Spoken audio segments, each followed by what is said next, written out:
हरे कृष्ण. आज रामकथा 6व्या दिवसामध्ये आपल्या सर्वांचं स्वागत आहे. आपण पहिल्या दिवसापासून बालकांड, भगवान श्रीरामचंद्रांचं जन्मोत्सव, अयोध्येमध्ये राज्याभिषेकच्या अगोदर जे काही गोंधळ झाला ते आपण चर्चा केली. आणि भगवान श्रीरामचंद्र वनवासात निघतायत आणि पुढे मग अरण्यकांड, त्यानंतर किष्किंधाकांड, तिथे सर्व वानर सेना स्थित आहे. आणि मग आपण काल चर्चा केली कसे हनुमानजी सीतेच्या शोधामध्ये लंकेला जात आहेत, कसे समुद्र लंघतायत आणि समुद्र लंघन करताना कशा वेगळ्या असुरांना समोर जावं लागतं आहे. ही सर्व चर्चा आपण काल सुंदरकांडमध्ये केली. आणि आज आपण चर्चा करत आहोत युद्धकांड, जो की रामायणचा हा शेवटचा भाग आहे. हे युद्ध सुरू होण्याअगोदर लंकेमध्ये एक प्रसंग घडतो की हा रावण मदत घेण्यासाठी बळी महाराजांना भेटण्यासाठी जातो पुढे पाताळमध्ये. आणि त्यांना जाऊन सांगतो की ह्या वानर बरोबर युद्ध आहे, तुमची मला मदत हवी आहे.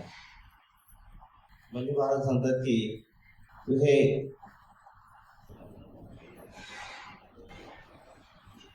वानर आणि मानव यांना केव्हापासून घाबरायला लागलाय. रावणाला विचारतात तर ते सांगते की नाही, हा हे जे वानर आहे हे थोडे वेगळेच आहेत. आतापर्यंत जे मानव वानर मला कशी भीती वाटत नव्हते, पण हे जे 3 वानर लंकेमध्ये आले आणि तिघेही हे वेगळेच आहेत. तेव्हा पहिला जो लंकेमध्ये वानर आला त्याने लंका जाळून टाकली. सोन्याची लंका आहे त्याला आग लावली आणि भयंकर नुकसान केलं ते हनुमानजी. त्यानंतर एक दिवस मी असंच टेरेसवर गच्चीवर हे मंत्राला करतो आहे, शृंगार त्याच्यामध्ये असताना अचानक एक वानर येतो आणि थुंकतो अंगावर. कोण असतो? सुग्रीव. जेव्हा हे सेतू बांधून जेव्हा तिथे किनारे पोहोचतात लंकेच्या तिथे, तर अचानक सुग्रीव उठे एका श्री रामचंद्र, लक्ष्मण, हनुमान सर्व त्या एका टेकडीवर उभे आहेत. आणि सुग्रीवला उंच महलावर तो रावण दिसतोय. हा तो रावणाचा महल आहे, त्याच्यावर तो रावण दिसतो. हनुमान सांगतो सुग्रीवला उभा राग येतो, सरळ छेद घेतात रावणाच्या टेरेसवर आणि तिथे जाऊन दोघांमध्ये खूप झटापट होते. कोण? सुग्रीव. आणि जाऊन सुग्रीव थुंकतो रावणाच्या अंगावर आणि दोघांमध्ये एवढी झटापट होते, दोघांमध्ये एवढे मारामारी होते. पण सुग्रीवला माहिती की रावण हा शक्तिशाली आहे, पण आपलं काम करायचं तर केलं, ते त्याला थोडं अपमानित केलं आणि सरळ उड्डाण घेतलं. परत तिथे श्रीरामांकडे पोहोचतो. श्रीरामचंद्र त्यांना सांगतात सुग्रीवला तू असा वेडेपणा का केलास, कारण उद्या काही झालं असतं, काही कमी जास्त झालं असतं, रावणाने काही दुखापत केली असत तर एक मित्राचं जे कार्य आहे ते पूर्ण करू शकलो नसतो. म्हणून असं परत कधी करू नकोस. सुग्रीवला ताकीद देतात भगवान श्री रामचंद्र. पण रावणाला मात्र तो धाक बसतो. हा एक वानर आले झटापट करून अंगावर तुकून निघून पण गेला. आणि तिसरा जो वानर आला तो कुठून दुसरीकडून आला नाही, सरळ छप्पर पाडलं त्याला. रावणाच्या महलाचे छप्पर पाडून तो आत सरळ उडी मारला. कुणाच्या? जिथे रावण सर्व त्याचे मंत्रीगण बसलेले आहेत, तर सर्वांसमक्ष डायरेक्ट तिथे रावणासमोर येऊन उचम घेतला, त्याने उडी मारली. तर रावण विचारतो की तू आहेस कोण, कशासाठी आलायस? तो मी अंगद, वाली पुत्र आहे. तर मग हा रावण हा वाली कसा आहे, ठीक आहे सगळं चाललंय, म्हणजे वाली आणि रावण मित्र आहेत. तर रावणाला वाटतं की मित्राचा मुलगा आलेला आहे, म्हणून त्याचं स्वागत करण्यासाठी कसं आहे, काय आहे, वाली कसं आहे. ते वालीचा तर मृत्यू झाला. काय तर की रावणाला त्याचा विश्वासच नव्हता की वालीला कोणी मागू शकतो. कारण की वालीमध्ये एवढी शक्ती होती की रावणाला काखेत घेऊन ती 4 समुद्र फिरून आला होता. एवढी वालीमध्ये शक्ती होती. त्या वालीला कोणी मारलं आहे याच्यावर त्याचा विश्वास बसत नव्हता. तर कोण मारलं वालीला? तो म्हणले की ज्या श्रीरामाची भार्या सीतेला ते घेऊन आला त्याच रामाने वालीला मारलाय. काय रामाने वालीला मारला आहे? हा कसं मारलं? एका बाणामध्ये, एकच बाण. जसं एखादा पिकलेला केळं असावं त्याच्यामध्ये सुई खुपसावी, किती कष्ट लागतात, तसं श्रीरामाने वालीसोबत केलं.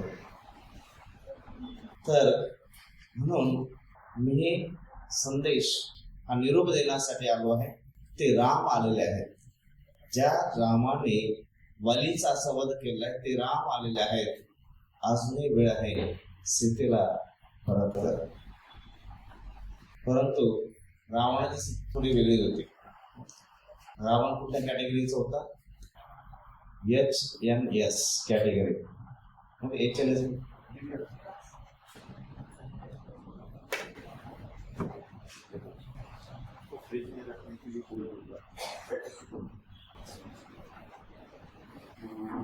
तर HMS म्हणजे माहिती कुठली कॅटेगरी नाही माहिती. हम नाही सुधरेंगे. रावणाला एवढ्या लोकांनी समजावलं, पण रावण जो आहे की ज्या वालीला सहज एका बाणात त्या श्रीरामाने मारलेलं आहे त्याची भार्या तिथून आलं. तुझी काय अवस्था होईल? तर अंगद म्हणाले ठीक आहे, अजूनही तुम्हाला जर समजत नसेल, मी रामाचे क्षुल्लक सेवक आहे. मी तुम्हाला आव्हान करतो की तुम्ही फक्त माझा पाय हलवून दाखवा. अंगद काय असा पाय जमिनीवर ठेवतात तिथे सांगतात फक्त माझा पाय हलवून दाखवा. तर सगळे मोठमोठे सेनापती येतात, अंगदचा पाय हलवायचा प्रयत्न करतायत. शक्यच नाही. रावण स्वतः शक्यच नाही की काय शक्ती आहे. तेव्हा ठीक आहे आणि सोपं करून देतो, पाय सोडा, फक्त अंगठा हलवून दाखवा पायाचा. आणि अंगद तो पाय तिथे ठेवतात आणि अंगठा हलवायचं. अंगठा सुद्धा इंद्रजितला कुणाला अंगठा सुद्धा हलत नाही. तर रावण विचार खातोच काय, एवढी शक्ती? काही नाही, श्रीरामाची शक्ती. मी फक्त एकदा श्रीराम म्हटलं आणि श्वास रोखला, श्रीरामांचा आवेश माझ्यामध्ये झालेला आहे. ती शक्ती आहे. मी तशी एक क्षुल्लक श्रीरामांचा दास आहे. म्हणून इथे जेव्हा ते रस विचारत, अंगद हे शक्तीचं ताकदीचं रस सांगतो. आणि म्हणून मी सांगतो, अंगद म्हणतो की म्हणून मी सांगतो सीतेला परत कर. तर ही चर्चा कुठे चालली? बली महाराजांकडे चालली. पाताळामध्ये रावण गेलेला आहे मदत मागण्यासाठी. बळी महाराजांकडे मला हे वानर आलेले आहेत, अब्ज करोड वानर आहेत, त्यांच्या युद्धासाठी मला मदत हवी. आणि बळी महाराज जे आहेत त्यांना सांगतात की हे 3 वानरांनीच एवढी शक्ती तुला दाखवली आहे आणि काय वेगळं तुला उदाहरण हवं आहे? तुला अजूनही वाटत नाही की सीतेला परत करावं?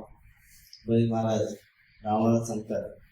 रावण सांगतो की बघ, मी तुझ्याकडे मदत घेण्यासाठी आलो, तुझं प्रवचन ऐकायला नाही आलं नाही. तुझ्याकडे प्रवचन उपदेश ऐकायला नाही आलं, मला मदत हवी आहे त्यासाठी आलो. समजा ठीक आहे, चल मग ते आपल्या एका बगीच्यामध्ये घेऊन जातात. आता धन ऐश्वर्य पाहिजे, मग की हा एक डोंगर आहे बघ, सोन्याचा डोंगर, ते घेऊन जात. तो रावण आहे, कैलास उचलू शकतो, घेऊन जात. तर जेव्हा ते घेण्यासाठी जातो, सगळ्या बाजूने ते उचलतो, पूर्ण ताकद लावतो, पण सोन्याची जी टेकडी आहे तो रावण उचलू शकत नाही. म्हणजे काय एवढी शक्ती आहे, पण याला मी थोडा 20 वर्ष सुद्धा हरवू शकतो नाही. नक्की आहे का हे सोन्याचा डोंगर? ठीक आहे. मग रावणाला घेऊन बली महाराज त्या गच्चीवर जातात, महालाच्या गच्चीवर जातात, टेरेसवर, आणि त्यांना सांगतात की तो डोंगर नाहीये, जवळून जरा बघ.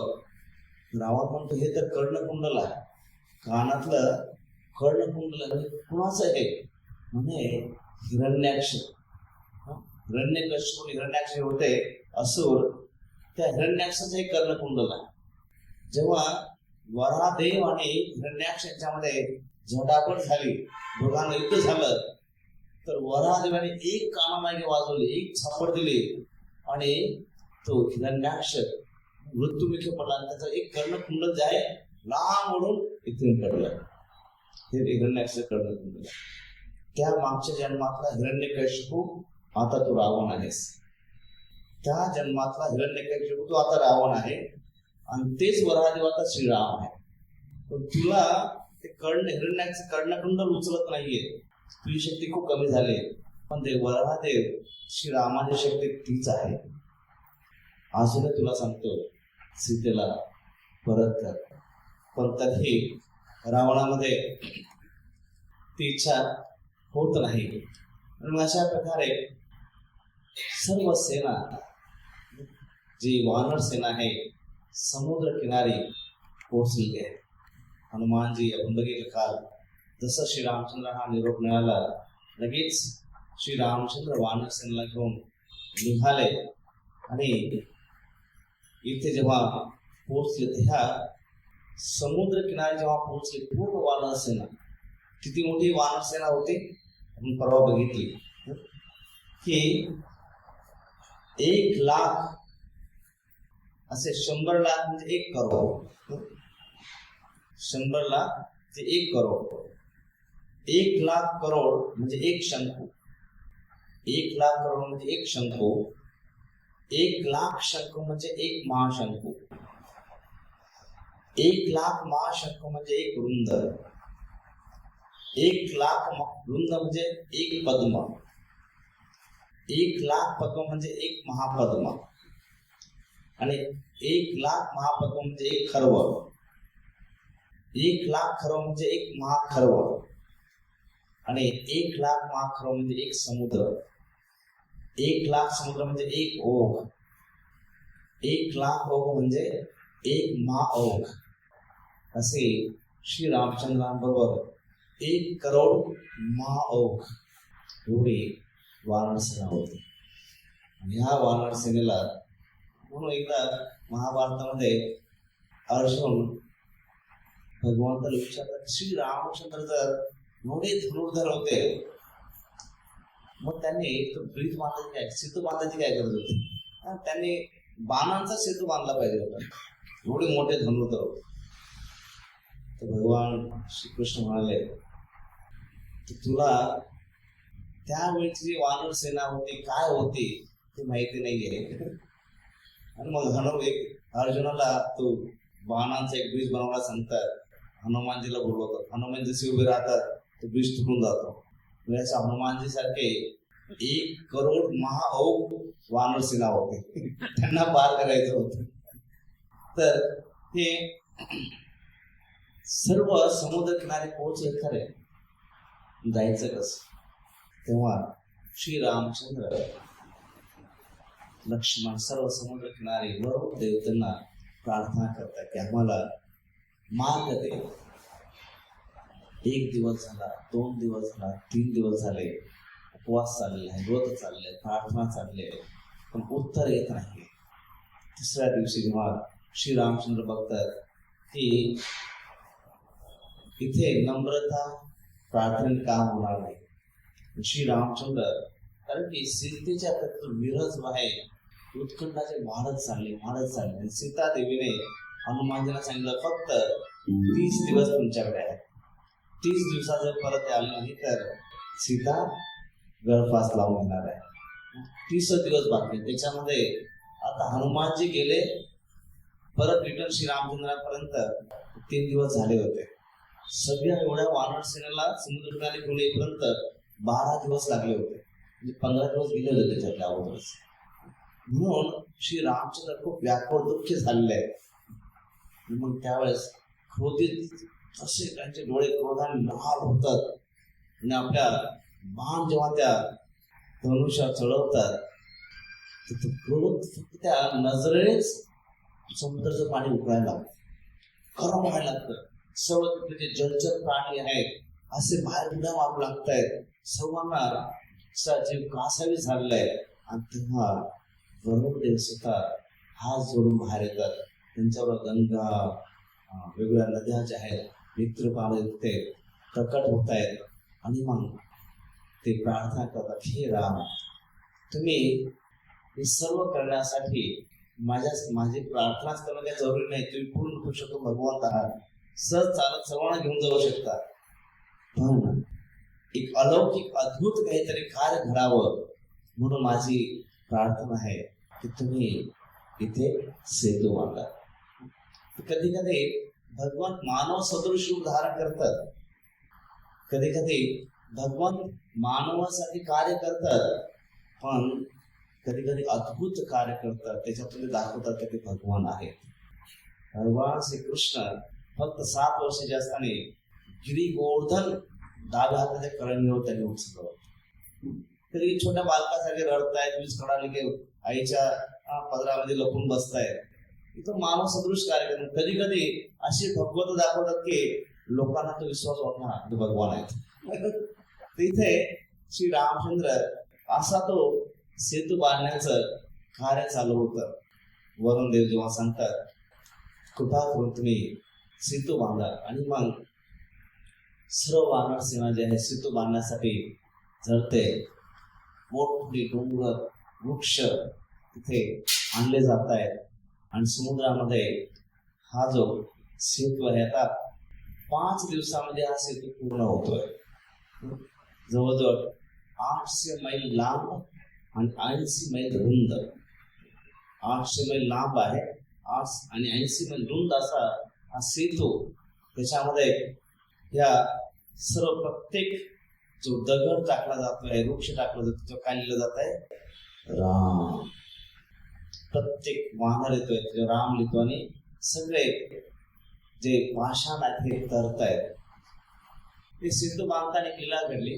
श्री रामचंद्रांना वाटलं की माझ्या नावाने हे मोठमोठे दगड तरंगत आहेत, आपण हे दगड टाकून बघू.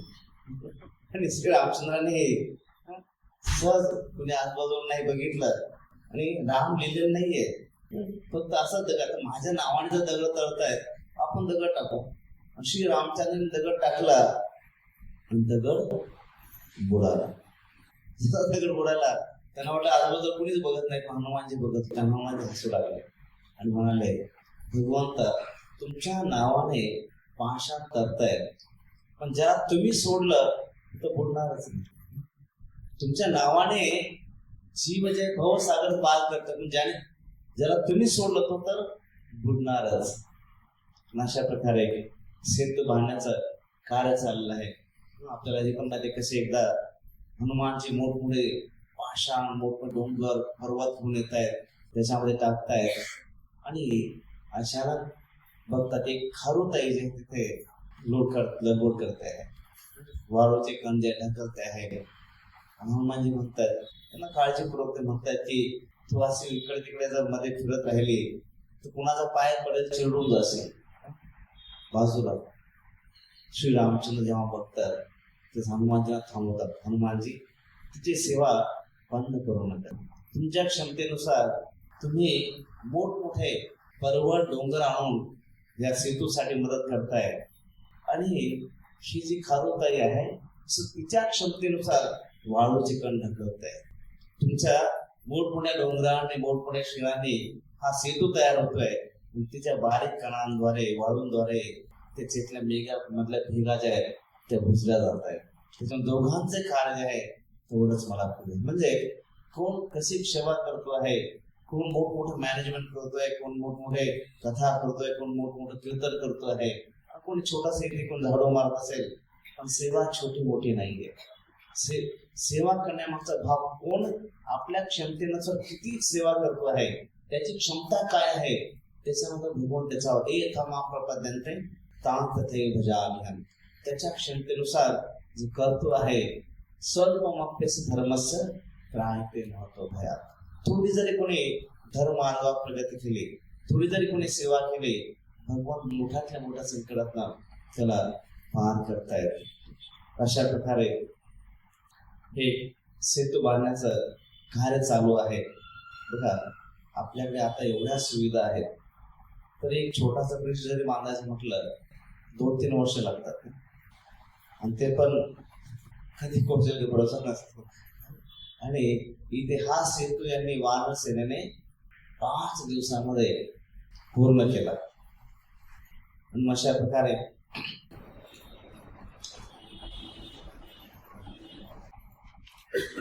जेव्हा ही वानर सेना तिथून पलीकडे गेली तर वानर सेनेने काही खूप मोठे युद्ध साहित्य नव्हतं, त्यांच्याकडे काही युद्धाचं प्रशिक्षण नव्हतं. परंतु काय होतं, त्या वानर सेनेकडे जे काही मिळेल, लाकडं असतील, दगड असतील, वृक्ष, हे त्यांचे शस्त्र असायचे. पण यांच्याकडे काय होतं, आत्मविश्वास होता, श्रद्धा होती, विश्वास होता. ते सिंहासाठी गर्जना करायचे. ह्या गर्जनामध्ये पुन्हा आत्मविश्वास असायचा. त्याच्यामुळे ते जे कार्य आहे नियतीने करत असल्यामुळे, जेव्हा एखादा व्यक्ती धर्मानुसार नीतीनुसार जेव्हा तो कार्य करतो, त्या कार्यामध्ये खूप मोठा जाणकार विश्वास असतो. महान कार्य करण्यासाठी खूप त्याच्यामध्ये, कारण की व्यक्तीमध्ये महान कार्य करण्यासाठी शक्तीबरोबर आत्मविश्वास सुद्धा खूप आवश्यक आहे. आपण बघतो महाभारतामध्ये अर्जुनामध्ये एवढी धनुर्विद्या होती की पूर्ण जगामध्ये सर्वश्रेष्ठ धनुर्धर अर्जुन होते. पण तरी जेव्हा समोर तो सर्व कुरु सैन्य बघितलं, अर्जुन खचले. अर्जुनाला भगवंताने जेव्हा गीता सांगितली तर अर्जुनाला काही धनुर्विद्या शिकवली नाही किंवा तलवारीचं चालवायचं ज्ञान दिलं नाही. अर्जुना काय दिला, तो आत्मविश्वास जो खचला होता तो अर्जुनाला परत दिला. तिथे जीवनामध्ये जेव्हा व्यक्ती नियमानुसार, धर्म नियमानुसार जेव्हा कार्य करतो, नीतीने कार्य करतो, त्याच्यामध्ये आत्मविश्वास असतो. आणि आत्मविश्वास ज्याच्यामध्ये आहे, जगातली कुठली शक्ती त्याला महान कार्य करण्यापासून अडवू शकत नाही. मग तर की जेव्हा महाभारतामध्ये शंखनाद झाला, त्या शंखनादाच्या वेळेस इथे जसं इथे पांडवांचे शंख वाजू लागले, भगवान श्रीकृष्ण 5 जण शंख वाजवत, अर्जुन देवदत्त शंख वाजवत आहे, भीम फाउंडर शंख वाजवत आहे. हे शंख जेव्हा वाजू लागले तर कौरव जी सेना होती त्यांचे हृदय विदीर्ण झाले, घाबरले, थरकाप होऊ लागले. कौरव सेनेचा ज्या स्त्रिया होत्या गर्भवती, गर्भपात होऊ लागले पांडवांचे शंख वाजल्यावर. का? अनियतीने कार्यामध्ये पुढे चालले होते, युद्धासाठी पुढे चालले, त्याच्यामुळे थरकाप होऊ लागला, आत्मविश्वास खचू लागला. पण जेव्हा कौरवांचे शंख वाजले, दुर्योधनाने वाजवला, भीष्म पितामहाने वाजवला, तर पांडवांचे हृदय विदीर्ण झाले कुठे वर्णन नाहीये, किंवा तिथे पांडव घाबरले हे पण वर्णन नाहीये. का? नियतीच्या बाजूने, नियती धर्मानुसार वागत असल्यामुळे तिथे व्यक्ती घाबरून जात नाही, गोंधळून जात नाही. आपल्यामध्ये जेव्हा आपण जर पुढे ट्रॅफिक मध्ये असेल, पोलिसांना बघितल्यानंतर, आरटीओ पोलीस बघितल्यानंतर कोणाला भीती वाटते? त्याच्याकडे हेल्मेट नाही, किती पण वाटते हेल्मेट नाही त्याला भीती वाटते, सीट बेल्ट नाही त्याला भीती, लायसन नाही त्याला भीती वाटते. बाकी त्याच्याकडे सर्व काय त्याला घाबरण्याची काही गरज नाही. तसं धर्मानुसार, तसं इथे वानर सेनामध्ये जे आहे खूप तिथे आनंद आहे. युद्ध करण्यामध्ये भीती नाहीये. जरी भयानक संकट समोर आहे पण घाबरत नाहीत. आनंदाने ते युद्ध करतायत. नाशिक मजामध्ये युद्ध करतायत. तसं वानरामध्ये चर्चा चालते आणि हसतायत. तुला माहिती मी कसं युद्ध करतो? तेव्हा काय केलं असतं म्हणे, मी त्या राक्षसाची तलवार घेतली, हुसकावून घेतली त्याच्यावर उडी मारून, आणि त्या तलवारीने त्याचेच पाय छाटले आणि त्याचेच हात छाटले. मग मुंडकं उडवायचं ना, त्यावरच कोणतरी उडवलेलं होतं. म्हणजे राक्षस मरून पडलेला होता, त्याची तलवार घेतली आणि त्याचे हात पाय छाटले, सर्व छाटले. म्हणजे मुंडकं उडवायचं, त्यावरच कोणतरी उडवलेलं होतं. असे हसतायत, मजा करतायत आणि हे वानर सेना जे आहे तिथे युद्ध करताय. तर रावणाची सेना जी आहे त्याच्यामध्ये खूप प्रशिक्षित होते. जेव्हा ते युद्धाला उतरले, एक एक मोठमोठे योद्धे जे आहेत पुढे येत आहेत. प्रहस्त येतो आहे, त्याची मुलं येत आहेत, अनेक मोठमोठे योद्धे येत आहेत. आणि ह्या योद्ध्यांमध्ये जेव्हा हा बघतो, रावण बघतो की अनेक सैन्य मारलं जात आहे. श्रीरामांबरोबर जीवन थोडं सोपं नाही. त्याचे सेनापती मारले गेलेत, मुलं मारले गेलेत. आणि म्हणतो जेव्हा खूप कमी सैन्य बाकी आहे तेव्हा तो विचार करतो की आता कुंभकर्णाला उठवणं गरजेचं आहे. आपल्याला कुंभकर्णाला तो ब्रह्माजीद्वारे शापचा वर होता, जे काय असेल, पण त्याने वर मागितला आणि तो शापामध्ये बदलला. निद्रासन आणि छोटकच राहील. छोटी प्रार्थना करून मागून गेले की मी एक दिवस तरी उठू देतो. रावणाने प्रार्थना केली, कुंभकर्णाने प्रार्थना केली. आणि मग तेव्हा ते कुंभकर्ण जेव्हा उठवायला जाऊ लागले, कुंभकर्णाचा महल जो 6 महिने बंद असायचा, त्याच्यामध्ये असा संगम भोवरचा जो फर्श आहे, मोठमोठ्या भिंती, महल जो आहे मोठा, आणि त्याच्यामध्ये जर जसा तो दरवाजा उघडतात आणि कुंभकर्ण जेव्हा श्वास सोडायचा, उच्छ्वास सोडायचा, तर जसं त्याने उच्छ्वास सोडला, तो झोपेन घोरतोय, जसा उच्छ्वास सोडला ते 1,500 सैन्य असे उडाले उच्छ्वास सोडल्यावर. आणि जसं त्याने श्वास आत घेतला, सगळे तिथे आत खेचले जाऊ लागले. तशा प्रकारे त्या कुंभकर्णाचं स्वप्न होतं.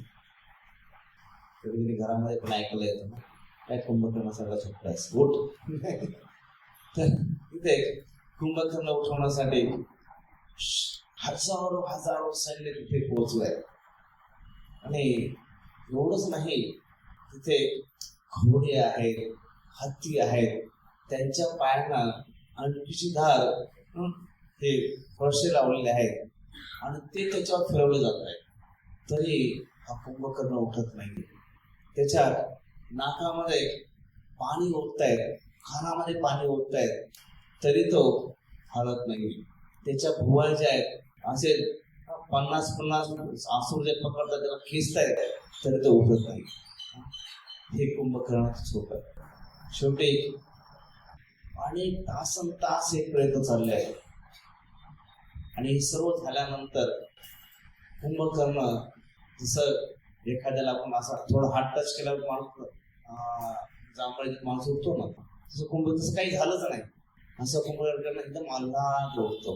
आणि मग काय झालंय की रावणाने बोलवलं आहे, इमर्जन्सी आहे. आणि जेव्हा कुंभकर्ण तिथे पोहोचतो रावणाच्या महलाकडे, अगोदर तिथे सर्व खाण्यापिण्याचं सगळं साहित्य ठेवलं असतं.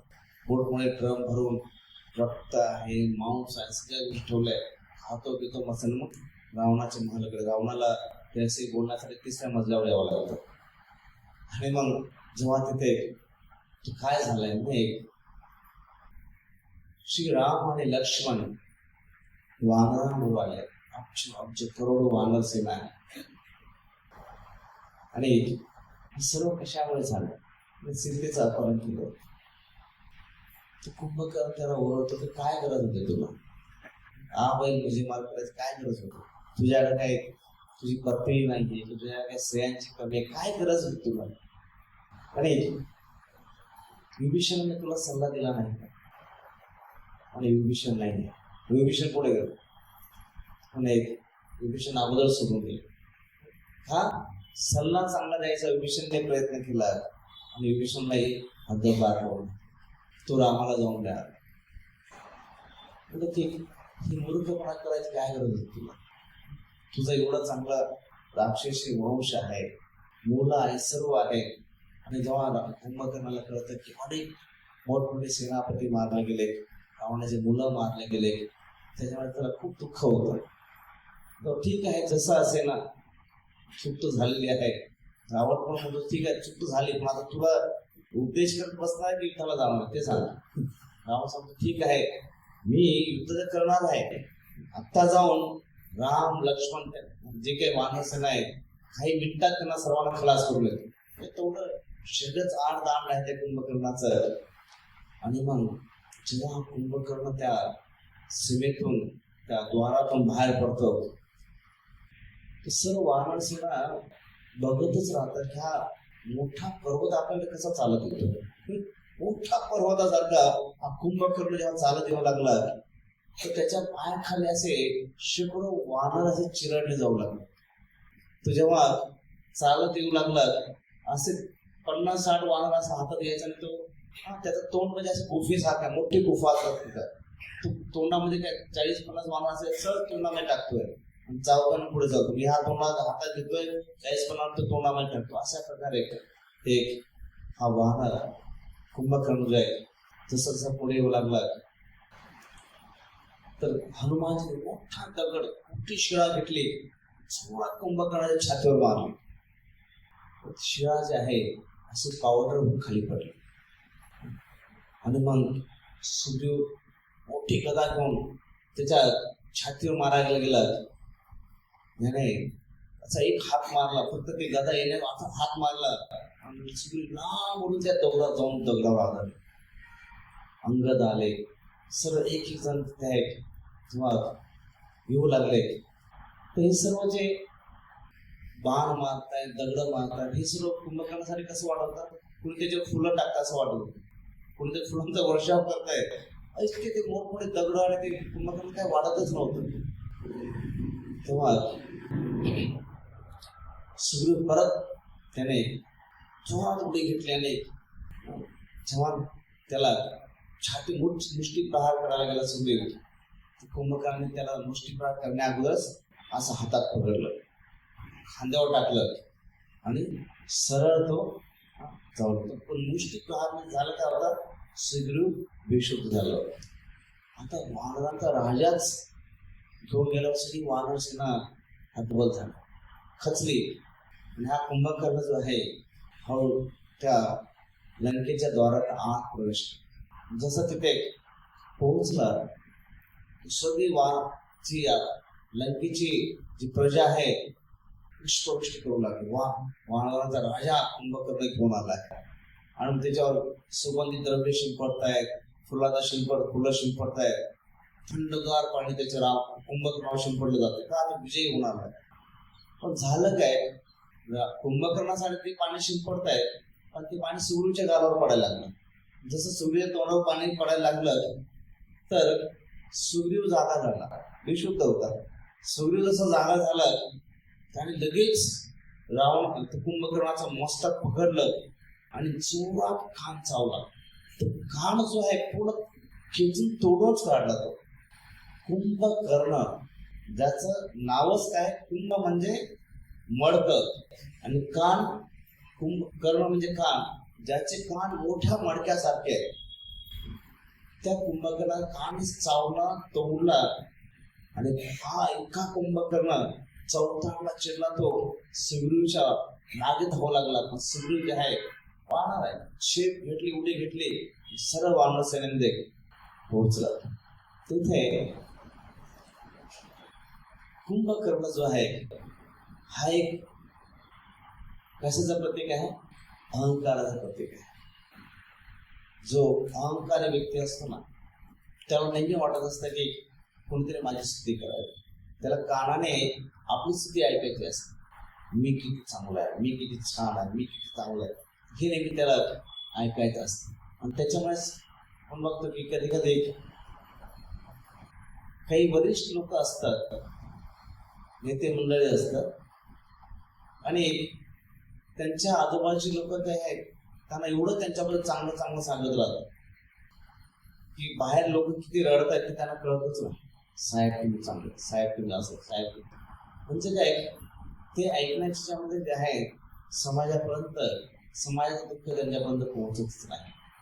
इथे हा जो कुंभकर्ण जो आहे, श्रवण करण्याची जी भूक आहे, त्यांनी काय केलं, कुंभकर्णाचं कानच तोंडाला. म्हणजे परंतु जेव्हा अहंकार व्यक्तीला दुसरं कोणी स्तुती करत नाही, म्हणून तर आजकाल एवढे इंस्टाग्राम आहे, फेसबुक आहे, कशासाठी आहे, किती लाईक मिळाले, किती लोकांना मी रील टाकला, किती लोकांनी बघितलं, हे ऐकायचं असतं, बघायचं असतं. भूक आहे आपल्याबद्दल ऐकण्याची. पण जर नाही लोकांनी स्तुती करायला लागले, माणूस काय करतो, स्वतः बोलायला लागतो, स्वतः बोलणार. मग जेव्हा हा एक साधक जो आहे, जेव्हा कुंभकर्ण परत आला, चिडून आला, क्रोधित होऊन आलाय, तेव्हा वानरांना कळलं की याला आता समोर जाणं आपल्या हातचे काम नाहीये. सर्व वानर सेना काय झाली, श्रीरामाने जाऊन मागे उभी राहिली. म्हणजे एक साधकासाठी अहंकार कंट्रोल करणं सोपं नाहीये. अहंकार शेवटची एक परीक्षा असते. बघा, आपण होऊ शकतं भौतिक स्तरावर हे खाऊ नका, ते पिऊ नका, ह्या सगळ्या गोष्टी काही काळांतराने आपण करू शकतो. बुद्धीच्या स्तरावर, मनाच्या स्तरावर परीक्षा पास होतं. सर्वात शेवटची परीक्षा जी असते, मानवाला, एका साधकाला भगवान प्रेम प्राप्त होण्यासाठी सर्वात शेवटची परीक्षा जी अहंकारची असते. अहंकार, मी स्वामी आहे, मी श्रेष्ठ आहे, ही सर्वात शेवटची परीक्षा असते. ते पास करणं खूप कठीण असते. यासाठी भगवानाचीच कृपा असावी लागते. सर्व वानर सेना त्यांना म्हणजे ह्या कुंभकर्णा जो अहंकार आहे त्याला जर सामोरं आपल्या बसचं नाही, साधक नाही करू शकत. म्हणून श्री रामचंद्राच्या मागे येतात. भगवान श्री रामचंद्र भगवंतच हृदयामध्ये प्रवेश करतात, ते अहंकाराला खलास करू शकतात, साधक नाही करू शकत. म्हणून श्री रामचंद्र जसे हा कुंभकर्ण मोठी गदा घेऊन श्री रामचंद्र दिशेने धावू लागतात. आणि श्री रामचंद्र काय करतात, श्री रामचंद्र धनुष घेतात आणि असे इतके बाण सोडतात की त्या कुंभकर्णाचं तोंड पूर्ण त्या बाणाने भरून जात. काय अहंकारी व्यक्ती, पहिलं काय त्याला ऐकायचं असतं, सुगरूने कान काढले, त्याला नाही ऐकायचं, ऐकायला आपल्याला बोलायचं असतं माझ्याबद्दल, भगवान त्याने तोंड बंद करून टाकलं. अहंकार असा हा भगवान नष्ट करतायत. आणि मग तेव्हा सुग्रीव आणि सर्व वानर सेना जे आहे भगवान श्री रामचंद्रांचा आश्रय घेतात आणि भगवान श्री रामचंद्र त्याचे तोंड बंद करतात, सगळे बाण मारून ते दोन हात छाटतायत, तरी तो श्री रामचंद्र दिशेने येतोय. आणि मग श्री रामचंद्र त्याचे दोन्ही पाय छाडून टाकतायत. आणि हा जो कुंभकर्ण डोंगरासारखं शरीर जे आहे ते रक्त जे आहे खाली कोसळत आणि मग हा कुंभकर्णाचा मृत्यू होतो. आणि पुढे आपण बघतो कशा प्रकारे कुंभकर्ण जेव्हा खलास झाला, रावणाला दुःख सहन झालं नाही. रावण जो आहे पूर्णपणे खचला. कारण एकच कुंभकर्णामध्ये आशा होती की हा लढू शकेल, याच्यासारखं जसं पाणी सुद्धा नाहीच आहे. देव तर एकदा कुंभकर्णाने इंद्राबरोबर जेव्हा युद्ध चाललं होतं, त्या कुंभकर्णाने त्या ऐरावतचा दात काढला, तोच इंद्राला म्हणून इंद्र बेशुद्ध पडला. एवढं सहज देवतांना हरवत होतं कुंभकर्ण. त्या रावणाला एवढा त्याच्याकडून अपेक्षा होते पण कुंभकर्णाचा वध झाल्यावर ते दुःख तो सहन करू शकला नाही. आणि मग अनेक बाकीचे जे सरदार आहेत, सेनापती आहेत, असुर आहेत, ते जात आहेत. मग एक एक नल आहे, नील आहे, हनुमान, सुग्रीव, अंगद, असं ते एकेका असुराबरोबर मोठमोठे सरदार जे आहेत त्यांचे युद्ध करतायत, त्यांना मारतायत. शेवटी जेव्हा कळालं की आता ही श्री रामाची सेना खूप भारी पडते आहे, इंद्रजितला अजून रामाने पाठवलं नव्हतं, पण शेवटी इंद्रजितला पाठवण्यात आलं. इंद्रजित जो आहे खूप शक्तिशाली, नावच इंद्रजित, ज्याने इंद्राला हरवलं तो इंद्रजित आहे. आणि इंद्रजित ससाला त्या निकुंभीला त्या देवीची जो प्रार्थना करत यज्ञ करायचा, आणि मग जेव्हा यज्ञ करत तो निघाला, सरळ त्याने अदृश्य राहून शस्त्रास्त्र चालवतात सुरू केले. आणि मग एवढंच आहे, ब्रह्मास्त्र सोडलं. ब्रह्मास्त्राद्वारे जे आहे सर्व वानर सेना, श्री रामचंद्र लक्ष्मण सहित सर्व तिथे विशुद्ध पडले आहेत. आणि त्यावेळेस तिथे जेव्हा बघतात की कोणी चाललं नाही, सगळ्यांना त्याने काय की युद्ध करणार कोण असेल, योद्धा जो आहे तो अदृश्य आहे, फक्त तो वर्षा करतोय. हे वानर सेना त्यांच्या झाडं फेकतायत, दगड फेकतायत, पण इथं बाण मारले तो तिथे जातो, तिथं बाण मारले दिसतच नाही. असं हा इंद्रजित युद्ध करू लागला आहे. आणि त्यावेळेस जेव्हा सगळे विशुद्ध होतात, हा इंद्रजित एवढा खुश झाला आणि नंतर गेला आणि रावणाला सर्व निरोप द्यायला लागला. अशा कशा प्रकारे सर्वांना बेशुद्ध, याला मारलं त्याला मारलं, सर्वांना खळात करून आलोय. आणि तेव्हा विभीषण उठतायत, हनुमानजीला घेत आहेत. आणि हनुमानजींना विचारतात की जांभूळ कुठे आहे. मग ते श्रीराम लक्ष्मण सगळे बेशुद्ध पडले आहेत. मग जामवंतकडे जातात. जामवंत सुद्धा म्हणत आहे, त्यांना पण जखमा झाले आहेत. आणि जामवंत विभीषणला विचारतात हनुमान जिवंत आहे का. विचारतात विभीषण विचारतात हनुमानला का विचारतात. एवढे मोठमोठे योद्धे सुग्रीव आहेत, लक्ष्मण आणि श्रीराम सर्व एवढे आहेत, हनुमानजीला काय विचारतात. म्हणजे हनुमान बाकी सर्व जरी जखमी झाले, काही जरी झालं, हनुमान जिवंत आहे, पूर्ण सेना परत जिवंत करताय, हनुमान त्याला काही झालं नाही. हनुमान लगेच हनुमानजी जामवंत तिथे खाली वागतात, चरण स्पर्श करतात, सांगतात मी ठीक आहे, काही झालं नाहीये.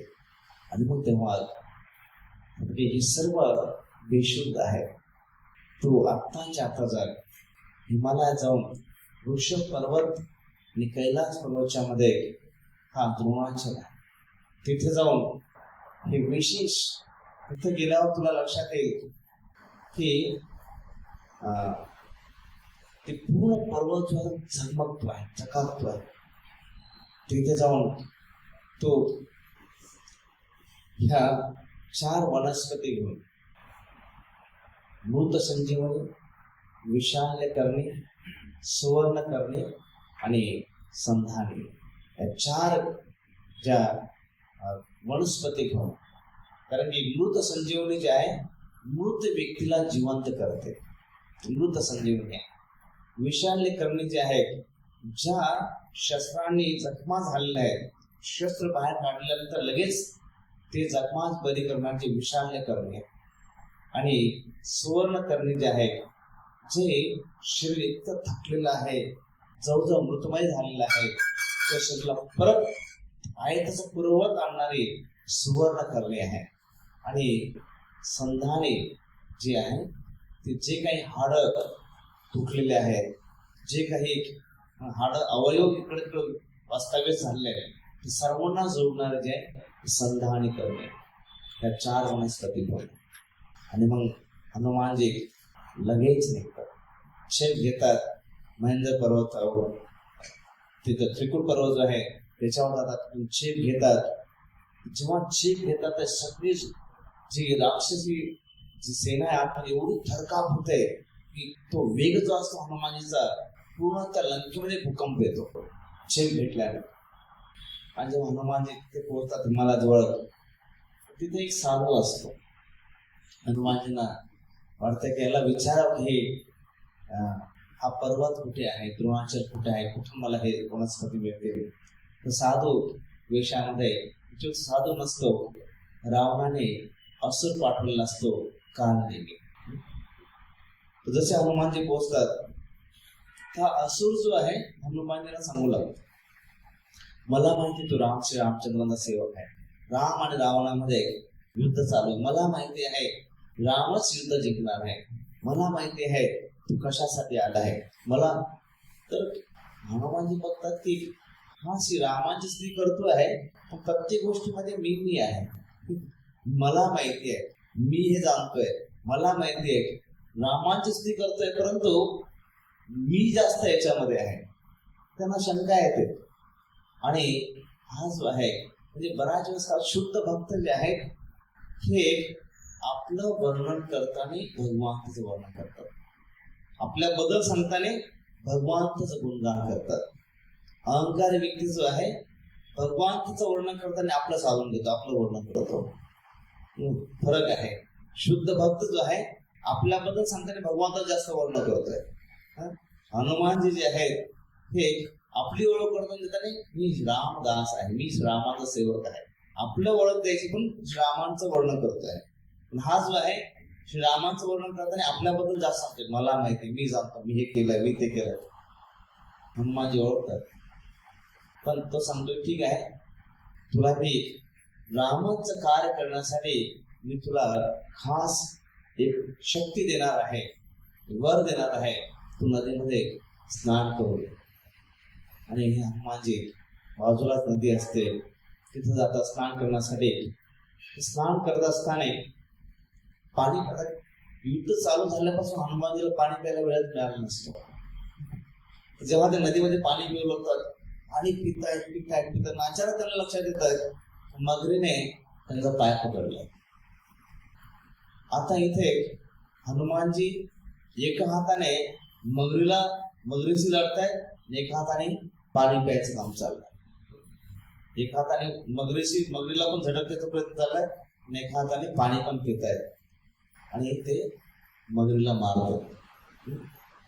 तेवढ्यात म्हणजे हा जो प्रसंग आहे हनुमानजीच्या आपल्याला काय कळतं की जेव्हा आपण कुठलेही चांगलं कार्य करण्यासाठी निघतो, आपल्या जीवनामध्ये अडचणी येतात, अडथळे येतात.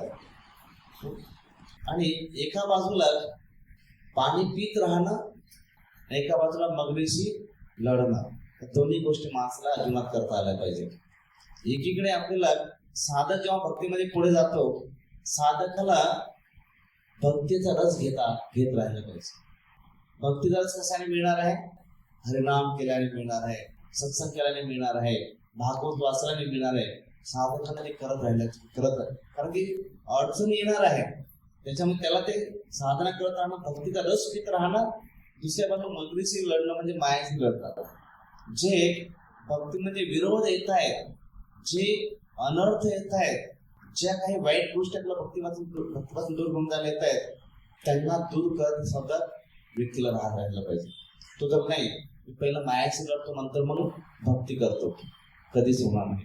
भक्तीचा रसच चाकत राहिलं पाहिजे, आपण हरिनामाचा गोडी घेत राहिलं पाहिजे, भागवतही वाचत राहिलं पाहिजे आणि दुसऱ्या बाजूला मायाशी पण लढत राहिलं पाहिजे. कारण ही जी साधना आहे, भक्तीचा रस जो आहे ते तिथे फाईट करण्यासाठी आपल्याला शक्ती देणार आहे. दोन्ही गोष्टी ज्या आहेत हनुमानजी करतायत आणि जसं मगरीला ते खलास करतात, सुंदर अप्सरा त्याच्यातून प्रकट होते. सांगते हनुमानजी खूप खूप धन्यवाद. तू कोण आहेस? म्हणे मी स्वर्गीय अप्सरा आहे, पण काही ऋषीच्या शापामुळे मला हे मगरीचं शरीर धारण करावं लागलं होतं. पण त्यावेळेस सांगण्यात आलं होतं एक मामर येईल, तुझ्या मृत्यूला कारण होईल आणि मग तू या शापातून मुक्त होशील. तुम्ही मला शापातून मुक्त केलं आहे, त्याबद्दल धन्यवाद. पण तुम्हाला एक सांगू इच्छिते, तुम्ही राम कार्य करण्यासाठी निघाला आहात. हा जो साधू आहे ज्याला तुम्ही भेटून आला आहात तो साधू नाही. रावणाने पाठवलेला काल नेहमी राक्षस आहे, तो श्री रामांच्या सेवेमध्ये तुम्हाला अडथळा बनणार आहे, त्याच्यापासून सावध राहा. हनुमानजी जाणतात आणि लगेच तिथे ते साधू त्याने बोलूनच सांग पुढे मी तुला खास शक्ती प्रदान करणार आहे. हनुमानजी तिथे जातात आणि मग तो सांगतो की त्याला प्रणाम करतात आणि तो सांगतो की हनुमान तू खाली वाग, प्रणाम कर, मी तुला शक्ती देतो. हनुमान सांगतात मी वानर आहे, मला हे दंडोत घाला, प्रणाम करा माहित नाही, तुम्ही करून दाखवा. हनुमानजी त्याला सांगतात तू करून दाखव. जसा तू खाली वागतो कालनेमी तू प्रणाम करून दाखवायला हनुमान असा जोरात गोष्टी प्रहार करतात त्याच्या डोक्यामध्ये, तो कालनेमी खलास होतो आणि हनुमानजी पुढे निघून जातात. आणि मग जेव्हा तिथून या सर्व हिमाचल आणि सर्व वनस्पती वाहतो, की हनुमान त्याला सांगतात की तू मला सांग ह्या वनस्पती कुठे आहेत, पण तो पर्वत सांगत आहे. हनुमानजी तेवढा वेळ नाही की वनस्पती शोधायच्या कुठले, विशाल करणी कुठली आहे, संजीवनी कुठली आहे. त्याच्यामुळे तो गोंधळ होणे म्हणून एखादी राहिली तर गडबड होईल. हनुमानजी तो डोंगरच उचलतात, एका हाताने डोंगर घेतात, द्रोणाचे घेऊन सरळ जेव्हा लंकेपर्यंत पोहोचतात, जशी संजीवनी का सुगंध जो आहे या वानर सेनेला लक्ष्मणाला सर्वांना येऊ लागतो. सगळे जे मृत झाले ते सुद्धा जिवंत होत आहेत, जखमी झाले ते चांगले होतात, जे मूर्छित पडले एकदम ताजे म्हणून बाहेर येत आहेत. सर्व वानर सेना जे आहेत जिवंत होते आणि सर्वांना खूप आनंद ज्यामुळे सांगतात की हनुमान खूप महान कार्य तू केलेलं आहे. ही सर्व वानर सेना परत जिवंत झालेले आहे, नरसू सेना मात्र जिवंत होऊ शकले नाही. का?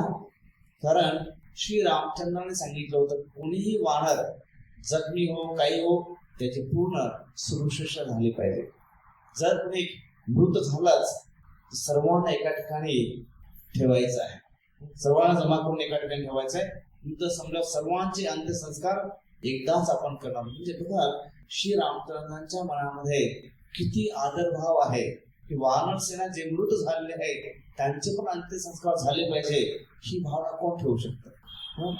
इतके श्री रामचंद्रांचा त्या साधारण वानरांबद्दल सुद्धा हा भाव सर्व एकत्र ठेवा, त्यांचे अंत्यसंस्कार अंत झाले पाहिजे.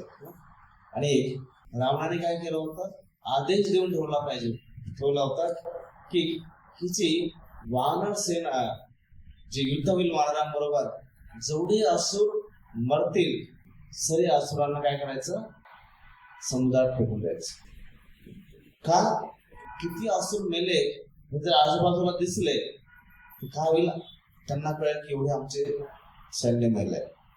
एवढं सैन्य मेलं म्हणजे काय होईल, शत्रूचा विश्वासाने जास्त वाढेल, जास्त तेजाने द्वेषाने युद्ध करते.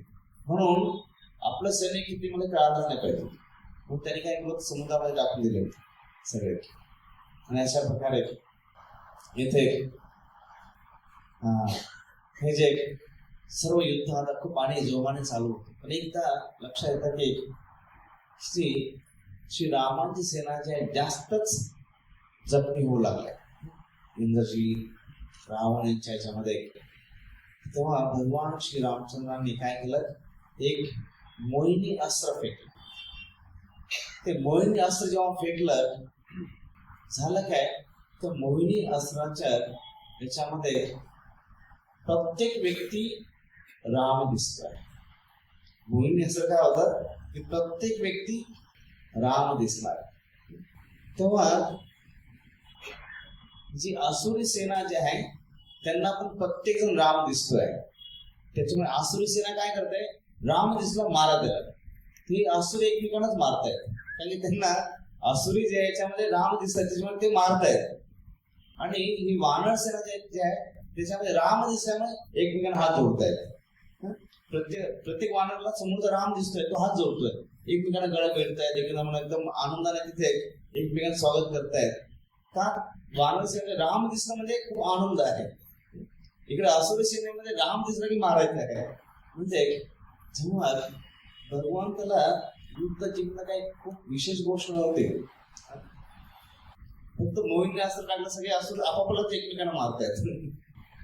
युद्ध जिंकण्याचं फक्त रावणाचं हृदय जरी बंद केलं असतं सगळं संपलं असतं एखादंच. परंतु भगवान हे जे लीला करतायत की प्रत्येक व्यक्तीमध्ये भगवंत आहे, भगवंताचे गुण आहेत. प्रत्येक व्यक्ती आपण भगवंताचा अनुभव करू शकतो. परंतु जर हृदयामध्ये ईर्ष्या असेल, द्वेष असेल, आपण भगवंतालाच मारण्याचा प्रयत्न करतो. जेव्हा हृदयामध्ये ईर्ष्या द्वेष असेल, आपण प्रत्येकाला शत्रू बनवतो, भगवंतालाही मारण्याचा प्रयत्न करतो. महाभारतामध्ये एकदा अश्वत्थामा द्रोणाचार्यांकडे गेला, त्याच्याच वडिलांकडे, आणि अश्वत्थामा म्हणतो की मला ब्रह्मास्त्र पाहिजे. काय झालं होतं की अर्जुनाच्या गुणांना प्रसन्न होऊन, त्याच्या युद्ध कलेला प्रसन्न होऊन द्रोणाचार्य त्या दिवशी अर्जुनाला ब्रह्मास्त्र दिलं. तर ब्रह्मास्त्र दिल्यावर अश्वत्थामा म्हणतो की अर्जुनाला जर ब्रह्मास्त्र दिलं, मी तर तुमचा मुलगा आहे, मला पण ब्रह्मास्त्र पाहिजे. द्रोणाचार्यांची इच्छा नव्हती, त्यांना माहिती हा पात्र नाही अश्वत्थामा ब्रह्मास्त्र, पण हट्ट जो केलेला आहे अश्वत्थामाने, शेवटी ठीक आहे त्याला ब्रह्मास्त्र दिलं. जसं ब्रह्मास्त्र मिळालं, हा अश्वत्थामा सरळ कुठे गेला? द्वारकेत. आणि द्वारकेत जाऊन सरळ द्वारकाधीशा समोर उभा राहिला आणि म्हणतो मला तुझं सुदर्शन पाहिजे, आदला बदल, माझं ब्रह्मास्त्र घ्या, तुझं सुदर्शन द्या. तुम्हाला द्वारकाधीश, द्वारकाधीश हा कोण आहे? आजपर्यंत बलरामजीने कधी सुदर्शन मागितलं नाही. आजपर्यंत एवढा मोठा मुलगा प्रद्युम्न याने कधी सुदर्शन मागितलं नाही. एवढे मोठमोठे युद्ध त्याने कधी सुदर्शन मागितलं. हा कोण आलाय सुदर्शन मागायला? मी अश्वत्थामा, द्रोणपुत्र. भगवान बघतात की हा अहंकार आहे, तुझं ब्रह्मास्त्र तुझ्याकडेच राहू दे, माझं सुदर्शन घे.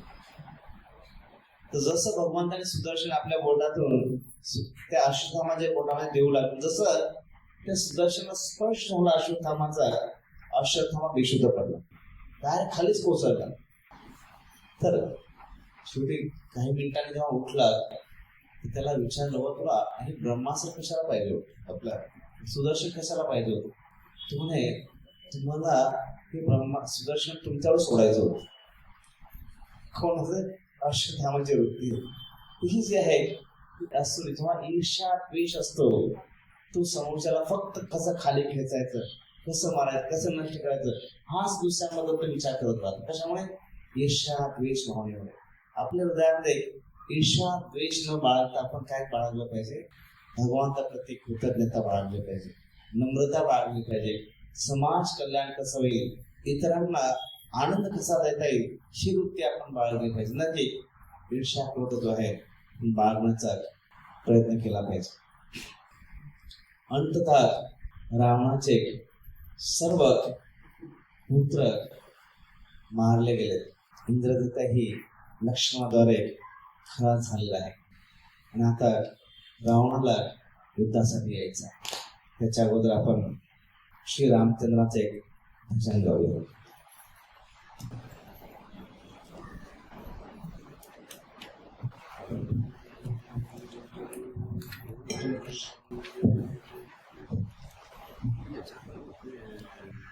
राम राम राम राम राम नाम तारक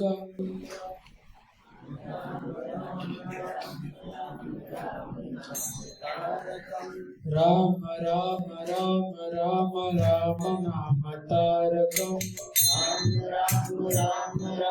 राम नाम तारक राम कृष्ण वासुदेव भक्ति मुक्तिदायक राम कृष्ण वासुदेव भक्ति मुक्तिदायक राम राम राम राम राम नाम तारक राम राम राम राम राम नाम तारक राम कृष्ण वासुदेव भक्ति मुक्तिदायक राम कृष्ण वासुदेव भक्ति मुक्तिदायक जानकी मनोहरं सर्वलोकनायकं जानकी मनोहरं सर्वलोकनायकं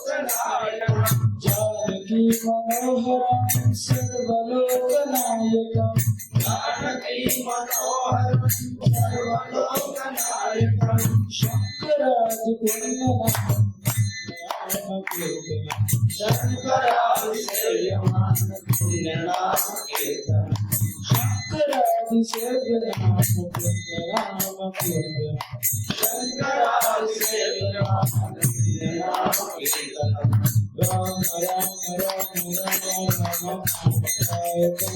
राम राम राम राम कृष्ण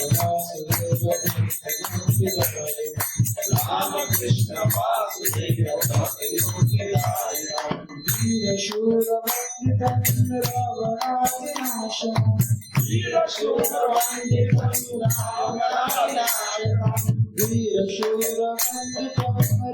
रावणादिनाशनं वीर शूर वंदितं रावणादिनाशनं Anjaneya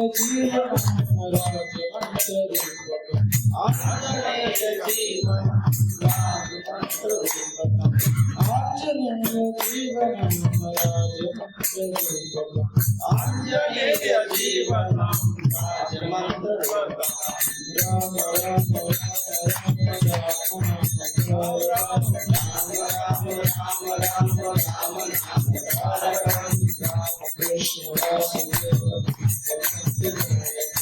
Ram Krishna Vasudev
Krishna Krishna Hare Hare Hare Rama Hare Rama Rama Rama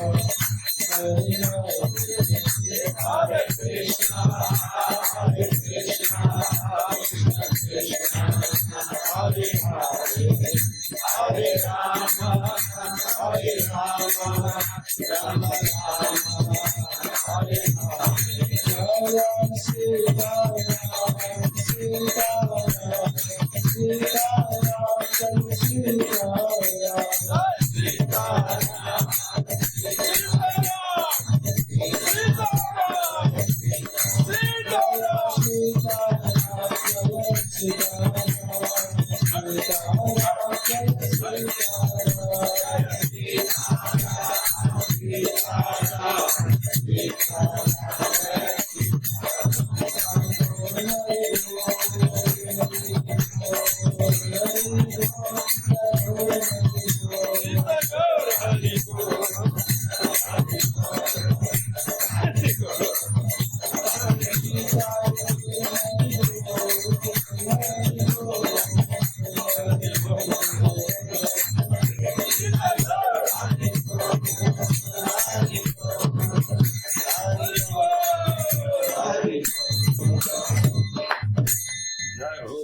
प्रभु रामचंद्र की जय.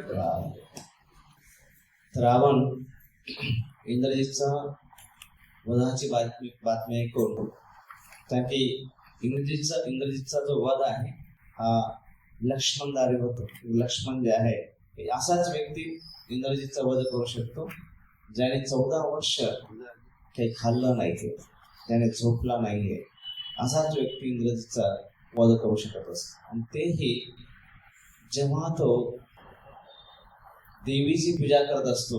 ब्रह्मदेवाचा तो वर असतो की जेव्हा तो निकुंभीला देवीची पूजा करत असेल, यज्ञ करत असेल, त्याच वेळेस तुला कोणी यज्ञ मोडला तेव्हा सुद्धा मृत्यू होऊ शकतो. एकदा जर तो यज्ञ पूर्ण झाला इंद्रजीला, तो अजय होईल, कुणी त्याला मारू शकणार नाही. विभीषणने सांगितल्यावर लक्ष्मण जातात आणि रात्रीच ते यज्ञ चालू असतानाच त्या इंद्रजितला आवाहन करतात आणि दोघांमध्ये घमासान युद्ध होतं. आणि श्री रामचंद्र स्मरण करून, त्यांच्या पराक्रमाचं स्मरण करून लक्ष्मण तो बाण मारतात आणि इंद्रजितचा वध होतो. इंद्रजितचा वध झाल्यावर रावणाचा एक उजवा हातच नष्ट झाल्यासारखा तो खचतो.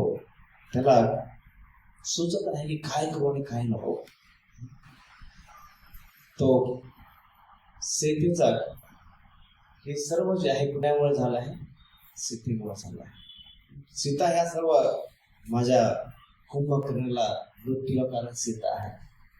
हा माझा प्रिय पुत्र इंद्रजित याच्या मृत्यूला कारण सीता आहे असं मानून तो डोळ्यातून आग ओकू लागतो. आणि कोणी सैन्य जे आहे आता रावणाच्या मुळेला धजत नाही, किंवा त्याचे मंत्रीगण जे आहे इतका तो चवताळलेला आहे की आता या क्षणी कोणी मंत्री सुद्धा त्याच्या समोर येऊ शकत नाही, सैनिक कोणी समोर येऊ शकत नाही. आणि त्यावेळेस रावण ब्रह्मदेवाकडून मिळालेलं जे अभेद्य चिलखत आहे ते धारण करतो, धनुष्य आणि बाण घेतो आणि खूप अशा वेगाने आपल्या म्यानमध्ये तो तलवार खूप असताना खूप असे हिंसप्रमाणे पुढे अशोक वाटिकाकडे चाल करतो. तो मंदोदरीला कळतं की ही आता गोष्टी ज्या आहेत हाताबाहेर चालल्या आहेत. तो लगेच मंदोदरी त्याच्या मागे पळतंय. त्याचे जे मंत्रीगण आहेत ते रावणाच्या मागे धावतायत आणि सरळ जाऊन सीतेच्या समोर तो उभा राहतो. रावण सरसरी तलवार, चंद्रहंस तलवार तो बाहेर काढतो आणि सीतेला शिरच्छेद करणार. सीता की झालं तरी काय, रावण एवढा का चवतारलाय? कारण माझ्याकडून वारंवार नकार दिल्यामुळे नैराश्य आला, हे त्याला चवतारण्याचं कारण आहे की राम व लक्ष्मणाचा पराभव न करू शकल्यामुळे राम लक्ष्मणाला तो हरू शकत नाही. त्याच्यामुळे चिड आहे की त्याचा कोणीतरी प्रिय व्यक्ती गेला आहे, त्याच्यामुळे रावण हा चिडला आहे. सीता जस विचार करते आणि मग तेव्हा त्याचा जो धार्मिक मंत्री आहे सुपार्श्व हा रावणाकडे येतो आणि सांगतो, महाराज तुम्ही काय करताय? वेदांचा अभ्यास केला तुम्ही. रावण हे सर्वसाधारण होता, तो सर्व 4 वेद पुराण सर्व माहीत होतं, पंडित होता. तो सांगतो की तुम्ही वेदांचा अभ्यास केलेला आहे आणि धार्मिक व्रते केलेले आहे, तुमचं नाव लौकिक उच्च स्तरावर 3 लोकांमध्ये तुम्ही या गोष्टीसाठी सुद्धा जरी तुमचा दरारा सगळीकडे आहे पण त्याबरोबर किती धार्मिक वृत्ती करता हे सुद्धा तुमच्याकडे तुमचे सगळे नावलौकिक आहे. असे असताना स्त्रीच्या हातात तुम्ही कसे करू शकता? सीतेला न मारता तुमचा क्रोध जर तुम्हाला एवढाच राग आला आहे, क्रोध युद्धभूमीवर काढा. ही अबला स्त्रीवर तुम्ही काय क्रोध काढताय? त्याच्यातून काय तुमचं पुरुषत्व बाहेर पडणार? काय तुमचं आज एवढ्या देवतांना तुम्ही ज्यांनी हरवलं आहे आणि त्याने एका स्त्रीला अबला स्त्रीला हत्या केली आहे, काय होईल तुमचं लोक भविष्यामध्ये नाव काढतील? एवढा जर राग आलाय, एवढा जर क्रोध आलाय, शत्रू सैन्यामध्ये राम लक्ष्मण यांचा तो क्रोध काढून दाखवा. आणि राम लक्ष्मण यांना मारल्यानंतर मग सीतेचा भोग करायला तुम्हाला वेळच वेळ आहे. अशा प्रकारे हत्या करून काय मिळणार आहे तुम्हाला? ही जी सल्ला होता रावणाला पटला, हे पण बरोबर आहे. सीतेला मारलं तर सीता जाणार नाही, सगळं जाणार आहे, काय मिळणार नाही. सगळं एवढं खटाटोप केलाय, याचं मिळालं तरी काय मला मग? आणि मग रावण जो आहे अनेक वेळेस त्याला जो आहे हा सल्ला देण्याचा प्रयत्न केला होता, पण त्याने ऐकलं नव्हतं. आणि आता हा अनेक मोठमोठे जे सरदार आहेत त्यांना घेऊन रावण निघतो. आता त्याच्याबरोबर युद्धामध्ये विरूपाक्ष तो जातो, महोदर आणि महापार्श्व हे सगळे जातात. त्यांची कुणी सूर्य बरोबर लढत आहे, कुणी अंगद बरोबर लढत आहे. आणि मग रावण जेव्हा युद्धासाठी निघतो तर त्याच्याबरोबर भरपूर असे 1,00,000 फक्त रथ आहेत, 60,00,000 तिथे त्याच्यावर अश्वदळ आहे. असे खूप मोठ्या स्तरावर जे आहे सैन्य घेऊन रावण एवढीच रुपयाला त्याच्याकडे उरलेली आहे. सर्व काही त्याचा समाप्त झालेला आहे.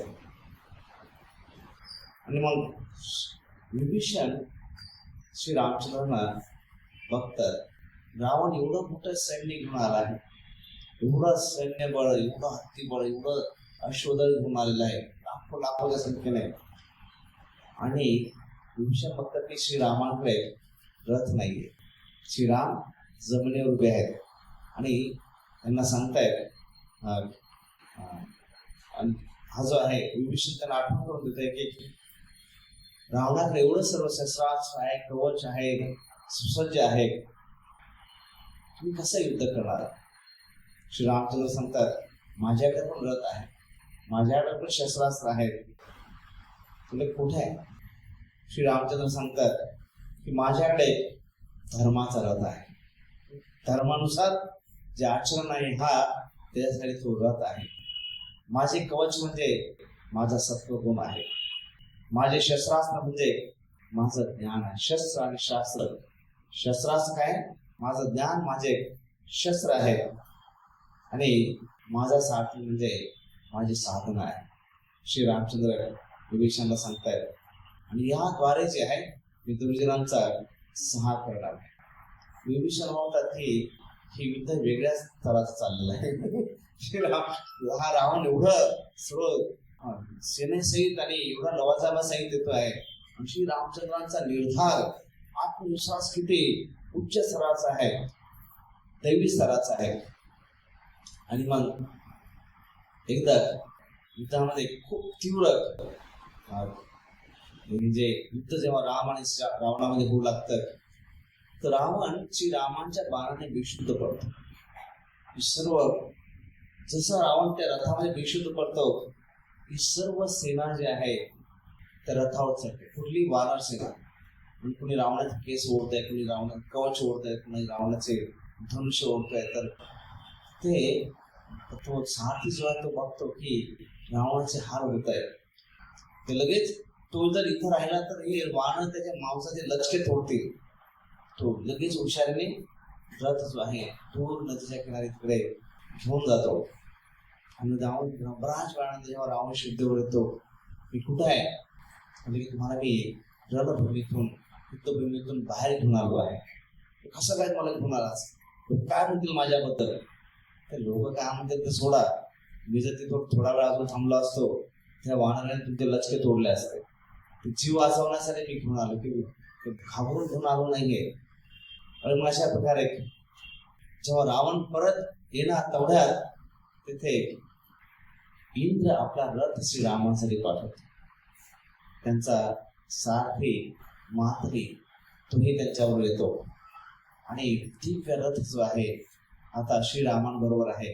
थोड्यात अगस्त्य ऋषी येतात, त्यांना विशेष मंत्र देतात, ज्याद्वारे तुम्ही जो आदित्य मंत्र आहे तो स्मरण करत तुम्ही रावणाचा वध करू शकाल.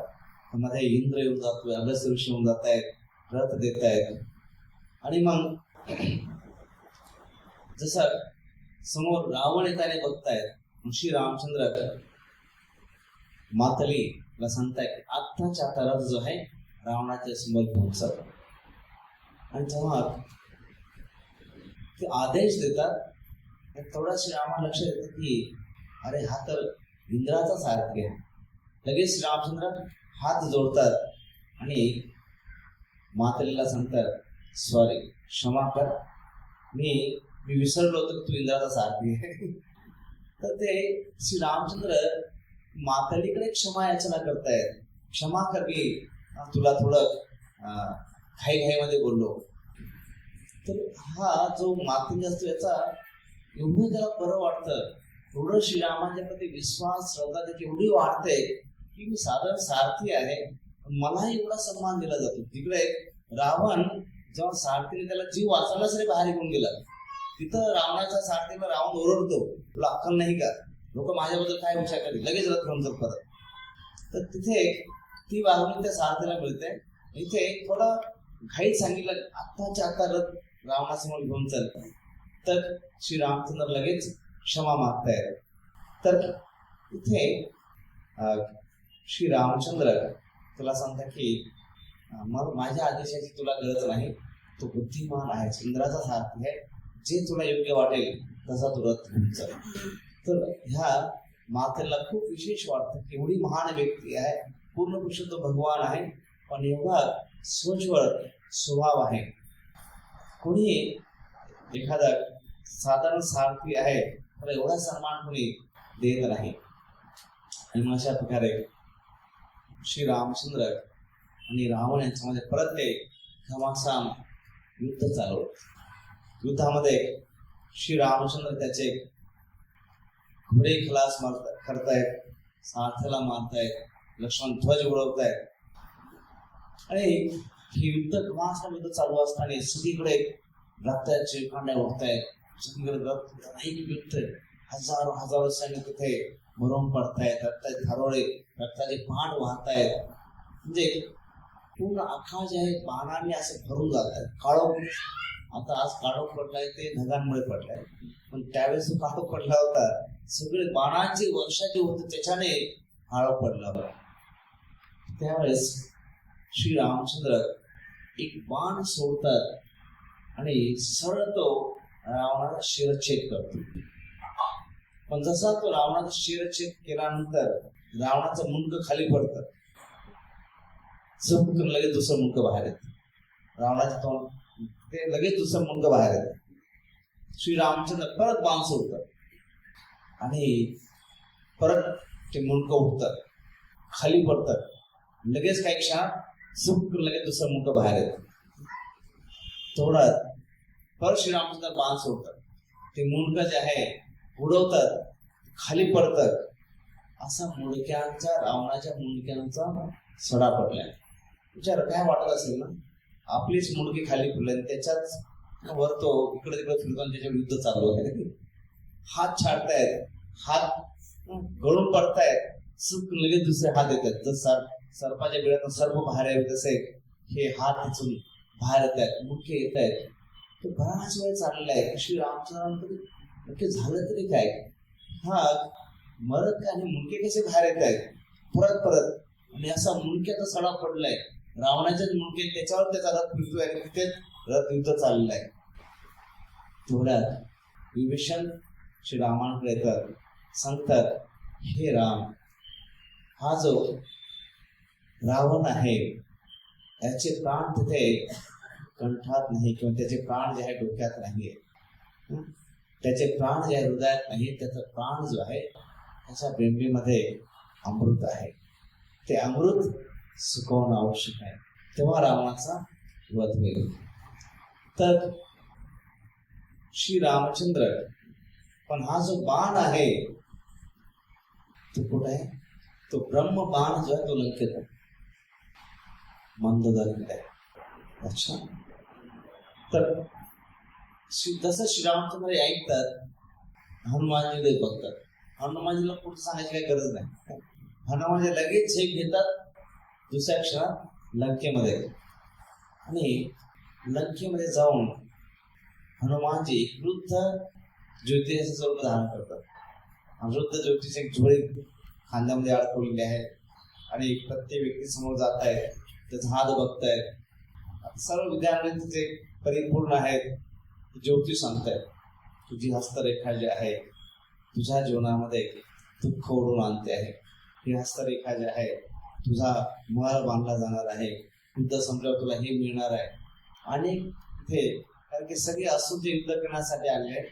अनेक स्त्रिया तिथे आहेत. तर हनुमानजी एक स्त्री जेव्हा बघतात तिला सांगतात, आताच थोड्या वेळापूर्वी तुझ्या पतीचा मृत्यू झालाय. अशा अशा रंगाचा होता, अशा प्रकारचे कपडे घातले होते. सर्व हनुमानजी वर्णन करतात. कुठल्या असुराचं वर्णन करतात? जे असुराला मारलं होतं त्यांनी स्वतः त्याच असुराचं वर्णन करतात. तिला वाटतं, अरे वा, हे मी खरं खरं सांगितलं, असे कपडे माझ्या पतीने घातले होते, अशा प्रकारचा रंग होता, बरोबर सांगितलं. जेवढ्या असुरांना त्यांनी मारलं होतं त्यांचं सगळ्याचं वर्णन हनुमानजी करायला लागतात. त्याला अंगदने मारलं ते सांगतायत, ते सगळं त्याला म्हणतो किती श्रेष्ठ सर्व ज्ञानी हा ज्योतिष आहे की जे जे युद्ध तिथे चाललंय ते सर्व याला माहिती आहे. हा सांगतोय, हा ज्ञानी हा ज्योतिष आहे. ही बातमी काही क्षणात रावणाच्या महलामध्ये पोहोचते. रावणापर्यंत मंदोदरीपर्यंत बातमी जाते. मंदोदरी त्याला बोलवते आणि हनुमानजी जे आहेत ते सर्व लंकेमध्ये ज्योतिष सांगतात. काय सांगतायत? जय रावण, जय लंकेश्वर, जय दशानन, हे घोषणा करत चालले. कोण? हनुमानजीच आहे. परत ज्योतिषाच्या रूपामध्ये अशा घोषणा करत फिरतायत, सर्व ज्योतिष सांगतायत. आणि मग मंदोदरी जेव्हा विचारते, माझ्या पतीबद्दल काय ज्योतिष, काय भविष्य आहे? विचारायचा प्रश्नच नाही. तुझा पती जिंकणार आहे, रावण हाच युद्ध जिंकणार आहे, याच्यामध्ये प्रश्नच उडत नाही. एवढा शक्तिशाली रावणाचं सर्व वर्णन करून आपण कसं युद्ध करतो आहे, कसे बाण मारतायत, एवढी शक्ती आहे. एक मुंडकोड दुसरे मुंडकोड अशा मित्र कोण मारू शकते? शक्यच नाहीये. पण एक विशेष गोष्ट आहे, जी महत्वाची गोष्ट तुमच्याकडे आहे, सांभाळून ठेवली ना. हनुमानजी निघाले, ज्योतिष निघाले, परत मागे फिरतायत आणि तिला सांगतायत रावणाची विशेष गुप्त गोष्टी आहे ना, ठेवले नाही व्यवस्थित. हा ठेवलंय. परत बरोबर परत येतात, नक्की ठेवली आहे ना. कधी पण इमर्जन्सी येऊ शकते, ते लागू शकते. नक्की कुठे ठेवले तुला लक्षात आहे ना, कधी पण ती गरज लागेल. हा बाबा, मी इथंच ठेवले, ह्याच खांबात आहे. जसे मुलं सांगते, ह्याच खांबात आहे. हनुमानजी असा एक मुष्टी प्रहार करतात, खांब तुटतो, ते बाण घेतात सरळ श्रीरामचंद्रांना. जसं श्रीरामचंद्रांनी पोहोचतात, हनुमानजी तो बाण दिला, श्रीरामचंद्र तो बाण घेतात, धनुष्यावर चढवतात आणि रावणाच्या देवीवर जेव्हा तो बाण मारतात, रावण जो आहे धराशायी होतो, खाली कोसळतो. आणि हा रावण कोसळताच तिथे हा सगळे पूर्ण असुरी सेना जी आहे खाऊन जाते. आमचा राजा कोसळला आहे, तो धराशायी झाला आहे. सगळे धावपळ चालू होते. सर्व जी वानर सेना आहे ही उंच उंच उड्या मारून आनंदोत्सव साजरा करतायत. श्री रामचंद्र की, भगवान श्री रामचंद्र की, सियावर श्री रामचंद्र की, जय श्री राम, जय श्री राम, जय श्री राम. अशा प्रकारे पूर्ण तिथे त्या युद्धभूमीवर हा जल्लोष सुरू चालू होतो आहे. आणि तो जल्लोष चालू असताना तिथे श्री रामचंद्र, विभीषण, लक्ष्मण हे सर्व त्या रावणाचे भक्त आहेत. विभीषणला हे दुःख होत आहे की आपला भाऊ असाही असा शेवटी भाऊ आहे, धराशायी झालेला आहे. आणि रावण हा हनुमान एका क्षणात रावणाला हे दशानन 10 डोके जी प्राप्त झाले होते त्याचं मूळ डोकं एक होतं. ब्रह्माजींच्या वराने हे बाकीचे 9 डोके प्राप्त झाले होते. जेव्हा सीतेचं अपहरण केलं त्यावेळेस रावण सगळ्या डोक्याला विचारतो, सगळे बुद्धी आहेत ना, सगळ्यांना विचारतो. 9 बुद्धी जे आहेत 9 डोक्यांना सांगतात नको अपहरण करू. त्याची मूळ बुद्धी जी सांगते नाही करत काही प्रॉब्लेम नाही, मला पाहिजे. ही जी आहे न बुद्धी जी आहे त्याला नको सांगत असतात. आणि ही आपण बघतो आपल्या वाईट विचारांबरोबरचे युद्ध सतत चालूच असतं. रावण हा त्रेतायुगामध्ये होऊन घेतो, पण कलियुगामध्ये ह्या रावणाच्या वृत्ती अजूनही आहेत. काम, वासना, इतरांना छळणं, इतरांना तुच्छ करणं, अजूनही ह्या वृत्ती आहेत. श्री रामचंद्र एक वृत्ती उडवतात, एक डोकं उडवतात, ते परत लगेच दुसरी तयार होते. कधी क्रोध बाहेर येतो. आपल्या सर्वांमध्ये तीच अवस्था आहे. छोट्या मोठ्या प्रमाणामध्ये प्रत्येकामध्ये रावण आहेत. कधी क्रोध उडवला काम बाहेर येतो, काम उडवलं की ईर्ष्या उडवलं की द्वेष येतो, कधी लोभ येतो. एक एक रावणाचे डोके जे असतात हे बाहेर येतच असतात. बघा श्रीरामाने रावणामध्ये शक्तीमध्ये काही तुलना होती का? इथे बाह्य स्तरावर तसं जर बघितलं तर रावण हा जास्त शक्तिशाली होता. श्री रामचंद्रांकडे काही सुविधा नव्हती. जेव्हा रावण सीतेला घेऊन आला तो आकाश मार्गाने घेऊन आला. श्री रामांना तर सेतू मारून जावं लागलं. रावणाकडे पूर्ण प्रशिक्षित शस्त्रास्त्र असलेली सेना होती. श्री रामांकडे काही शस्त्रास्त्र असलेली वानर सेना होती. म्हणजे तसं बघितलं तर कुठल्याही बाह्य स्तरावर शक्तीच्या स्तरावर बघितलं तर तुलनाच नाहीये. श्री रामाकडे सुविधा आहे, रावणाकडे जे सैन्य बळ आहे, सुविधा आहेत, त्याच्यामध्ये काही साम्यच नाहीये. पण तरीही रावण हारतो आहे आणि श्रीराम जिंकत आहेत. का? कारण श्री रामचंद्रांची बाजू धर्माची आहे, नीतीची आहे. त्याच्यामुळे तिथे श्री रामचंद्रांचं कार्य जे आहे ही लोकांना आनंद देणं, समाज कल्याण करणं, समाजासाठी चांगली कार्य करणं हा श्री रामचंद्रांचा उद्देश आहे. त्याच्यामुळे जरी कमी सुविधा होत्या, जरी कमी शक्ती होती, जिंकले. रावणाकडे सुविधा जास्त होत्या, शक्ती जास्त होती, पण तरी रावणाचं कार्य अधर्माचं होतं, वृत्ती अधर्माची होती. त्याच्यामुळे जरी शक्ती सर्व काही असूनही रावणाला तिथे हरावं लागलं. आणि अशा प्रकारे आपल्या जीवनामध्ये फक्त शक्तींचं प्रदर्शन करणे पूर्ण नाही. आपल्या शक्तींचा उपयोग आपण कुठल्या कार्यासाठी करतो ते महत्वाचं आहे. शक्ती असणं पूर्ण नाही, शक्तीचा उपयोग कशासाठी करतो आहे ते महत्वाचं आहे. रावणाचे एक एक मुंडके उडवत आहेत, पण ते परत परत येत आहेत. तसं आपल्या डोक्यातल्या गोष्टी जीवनात आसक्ती जे आहे, एक एक छाटतंय, दुसरी छाट तिसरी येते. म्हणून आपण काय केलं पाहिजे? जसे रावणाच्या तिथे बिंबीमध्ये जे बाण मारण्याला जे अमृत सुकवलं गेलं, तसे आपल्या चित्तातल्या ज्या वासना आहेत ह्या सुकवणं गरजेचं आहे. आपण फक्त वरवर करत राहिलो, वरवर काही गोष्टी करत राहिलो, आज जर प्रवेश केला नाही, आज भावनांमध्ये जर आपण प्रवेश केला नाही, तर कधीच राम प्राप्त होणार, कधीच आपण धर्मयुद्ध जिंकू शकणार नाही.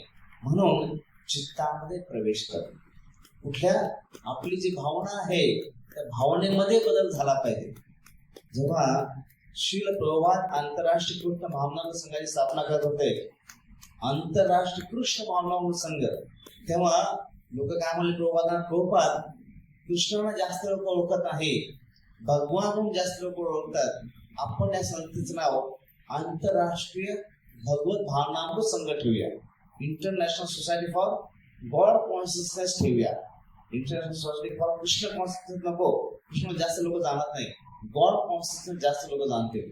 प्रभुपाद म्हणाले नाही, ह्या जीवाची मूळ चेतना कृष्ण चेतना आहे. म्हणून ही सुप्त झालेली चेतना जागृत करण्यासाठी संस्था आहे.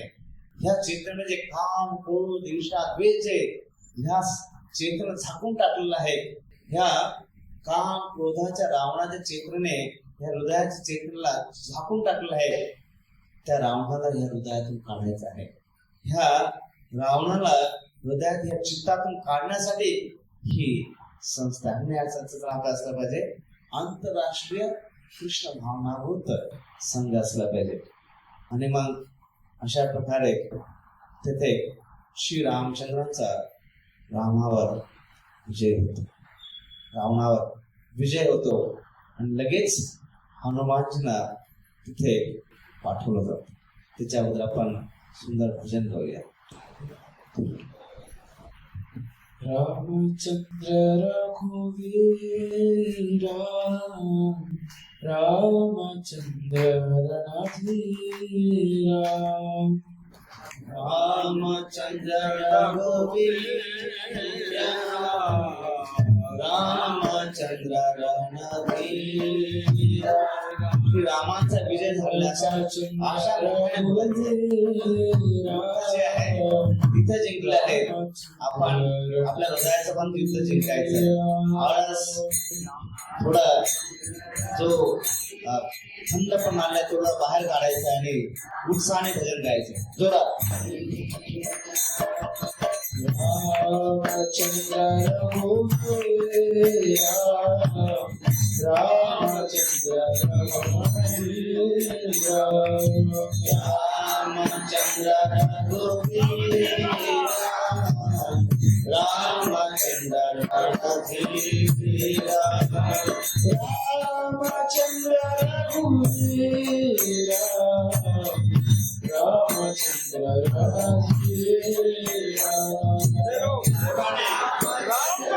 रघुवीरा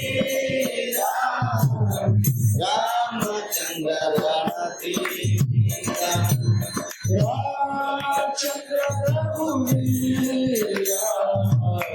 रामचंद्र रघुवीरा रामचंद्र रघुवीरा रामचंद्र रघुवीरा रामचंद्र रघुनाथ रामचंद्र जगन्नाथ रामचंद्र रघुनाथ रामचंद्र जगन्नाथ रामचंद्र रघुनाथ रामचंद्र जगन्नाथ रामचंद्र रघुनाथ रामचंद्र जगन्नाथ रामचंद्र बाबा बंधु रामचंद्र जय सिंधु रामचंद्र बाबा बंधु रामचंद्र दया सिंधु रामचंद्र रघुवीरा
जय प्रभु श्री रामचंद्र की जय। जय।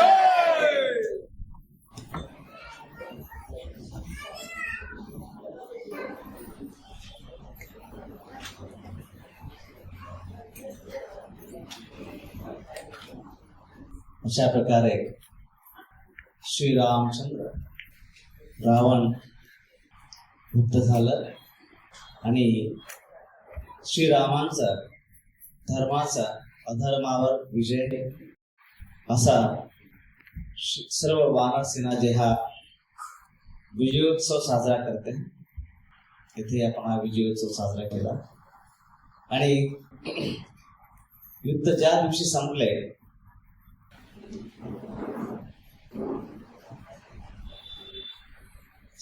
हनुमान जेव्हा माता सीतेला भेटले होते अशोक वाटिकेमध्ये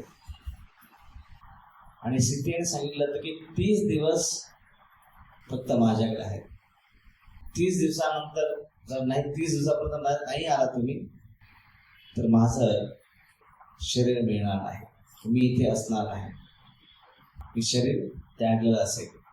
आणि ज्या दिवशी रावणाचा वध झाला हा 30वा दिवस होता, जो सीतेने सांगितलं होतं एक्झॅक्टली तोच दिवस होता.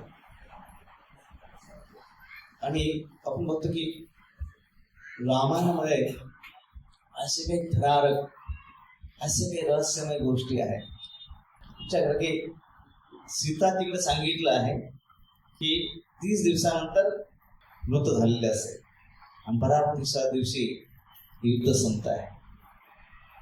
भरतने सांगितलं असतं की 14 वर्ष 1 दिवस जरी उशीर झाला तर सीता मिळेल, भरत मिळणार नाही.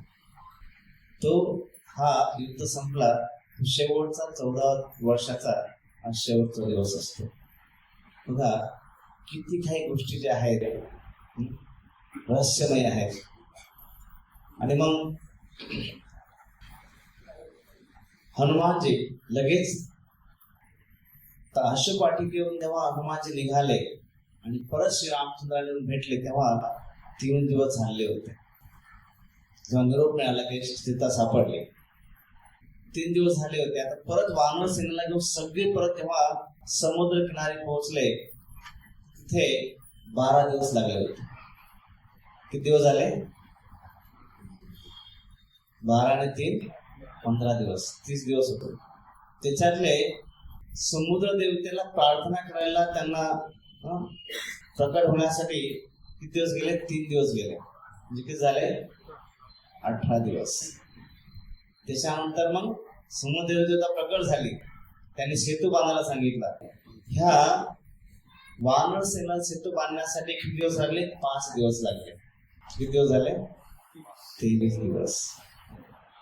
आणि 7 दिवस हे श्रीराम आणि रावणाचे इथे युद्ध चालू आहे. बरोबर 23 आणि 7 30 दिवस झाले. आणि 30 दिवसामध्ये लगेच हनुमानजी माता सीतेकडे पोहोचतायत. आणि त्यांना जेव्हा निरोप मिळतो खूप आनंद होतो. इकडे भरतचाही 14 वर्षाचा शेवटचा दिवस आहे. पण जेव्हा हे निघणार तेव्हा सर्व वानर सेना म्हणते की श्रीरामाचा राज्याभिषेक बघायला आम्हाला पण यायचं आहे. थोडा वेळ लागतो. पुष्प विमान घेतात, सर्वांना बसवतात, पुढे निघतात. वेळ होत चाललेला आहे. जेव्हा किष्किंधा पर्वताच्या जवळ येतात त्यावेळेस माता सीता सांगते की आपण ह्या वानरांनी एवढी मदत केली आहे, त्याच्यामुळे तेवढाच भाग जो आहे त्यांच्या पत्न्यांचा पण आहे. त्यांना पण बरोबर घेतलं पाहिजे. त्यांना पण घेऊन निघतात. त्यावेळेस तिथे उशीर होतोय. मग श्री रामचंद्र हनुमान सांगतात अजून पुढे आपल्याला भारद्वाज ऋषीकडे थांबायचं आहे. वाघ भेटणार आहे, उशीर होणार आहे. आणि जर 1 दिवस जरी उशीर झाला, भरतने काय सांगितलं होतं 14 वर्ष झाल्यानंतर 1 दिवस जर उशीर झाला तर भरत नाही, ते चिता असणार आहे. तसंच घडतं.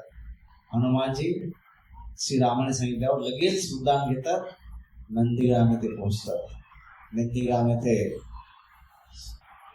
चिता रचलेली असते. भरत प्रवेश करणारच असतात तेवढ्यात हनुमानजी पोहोचतात. श्रीरामाचं गुणगान गाऊ लागतात. भरत तिथे श्रीरामाचं गुणगान कोणतरी गात आहे, श्रीरामाचा प्रेमी कोणीतरी इथे आलेला आहे हे ऐकतात, थांबतात. आणि मग तिथे भरतला निरोप देतात की भरत श्री रामचंद्र येत आहेत. येताना काही गोष्टी घडतात, त्याच्यामुळे उशीर होतो आहे, पण श्रीराम परत येत आहेत.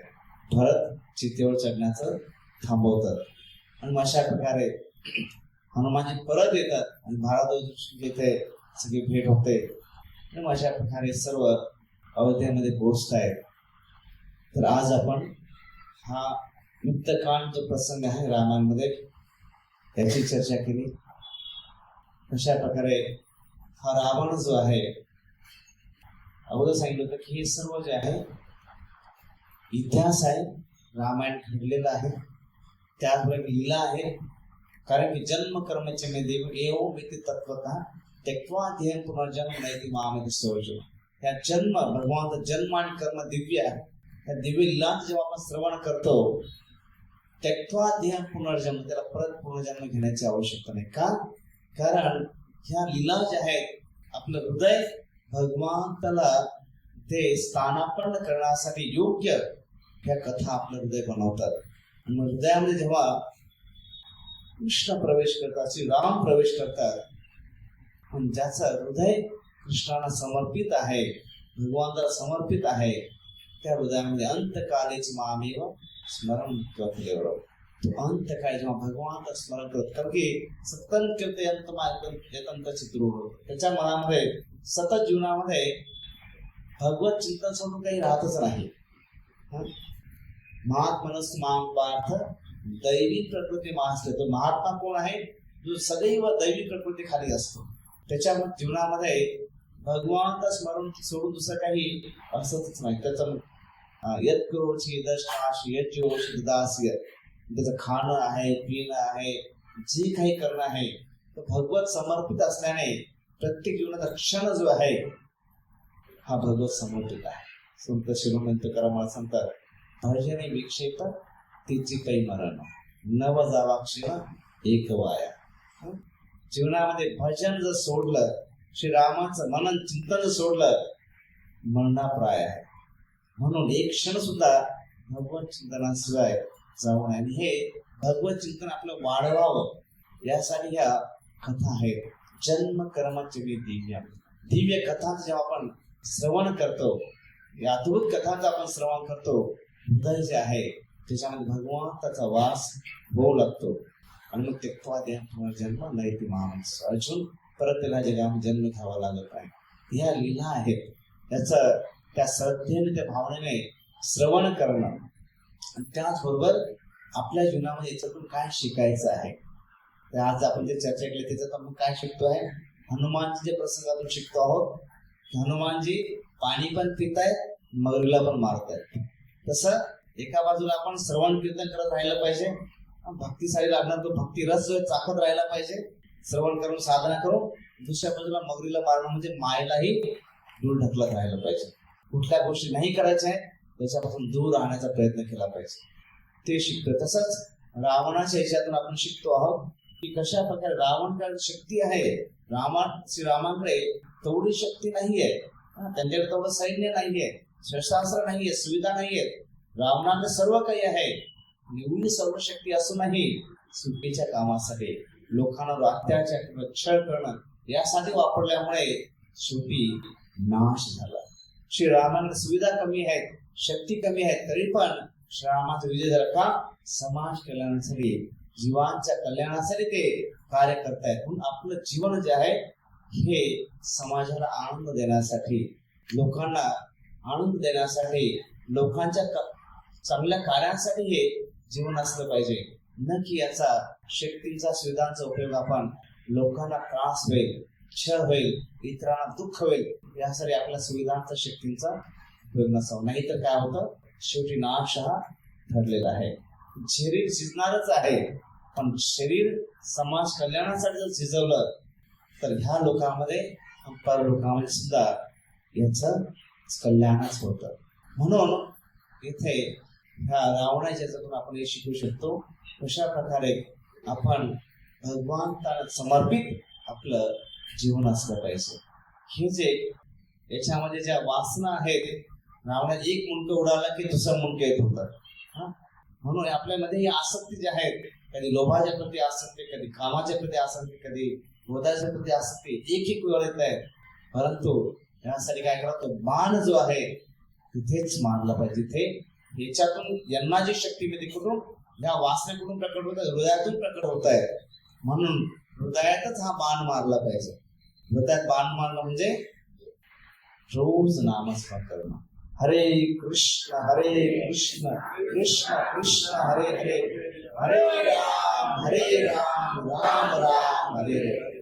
हृदयामध्ये जेव्हा आपण नामस्मरण करतो, तोंडाने बोलतो आणि कानाने ऐकतो. फक्त तोंडाने बोलत राहिलं नामस्मरण होत नाही.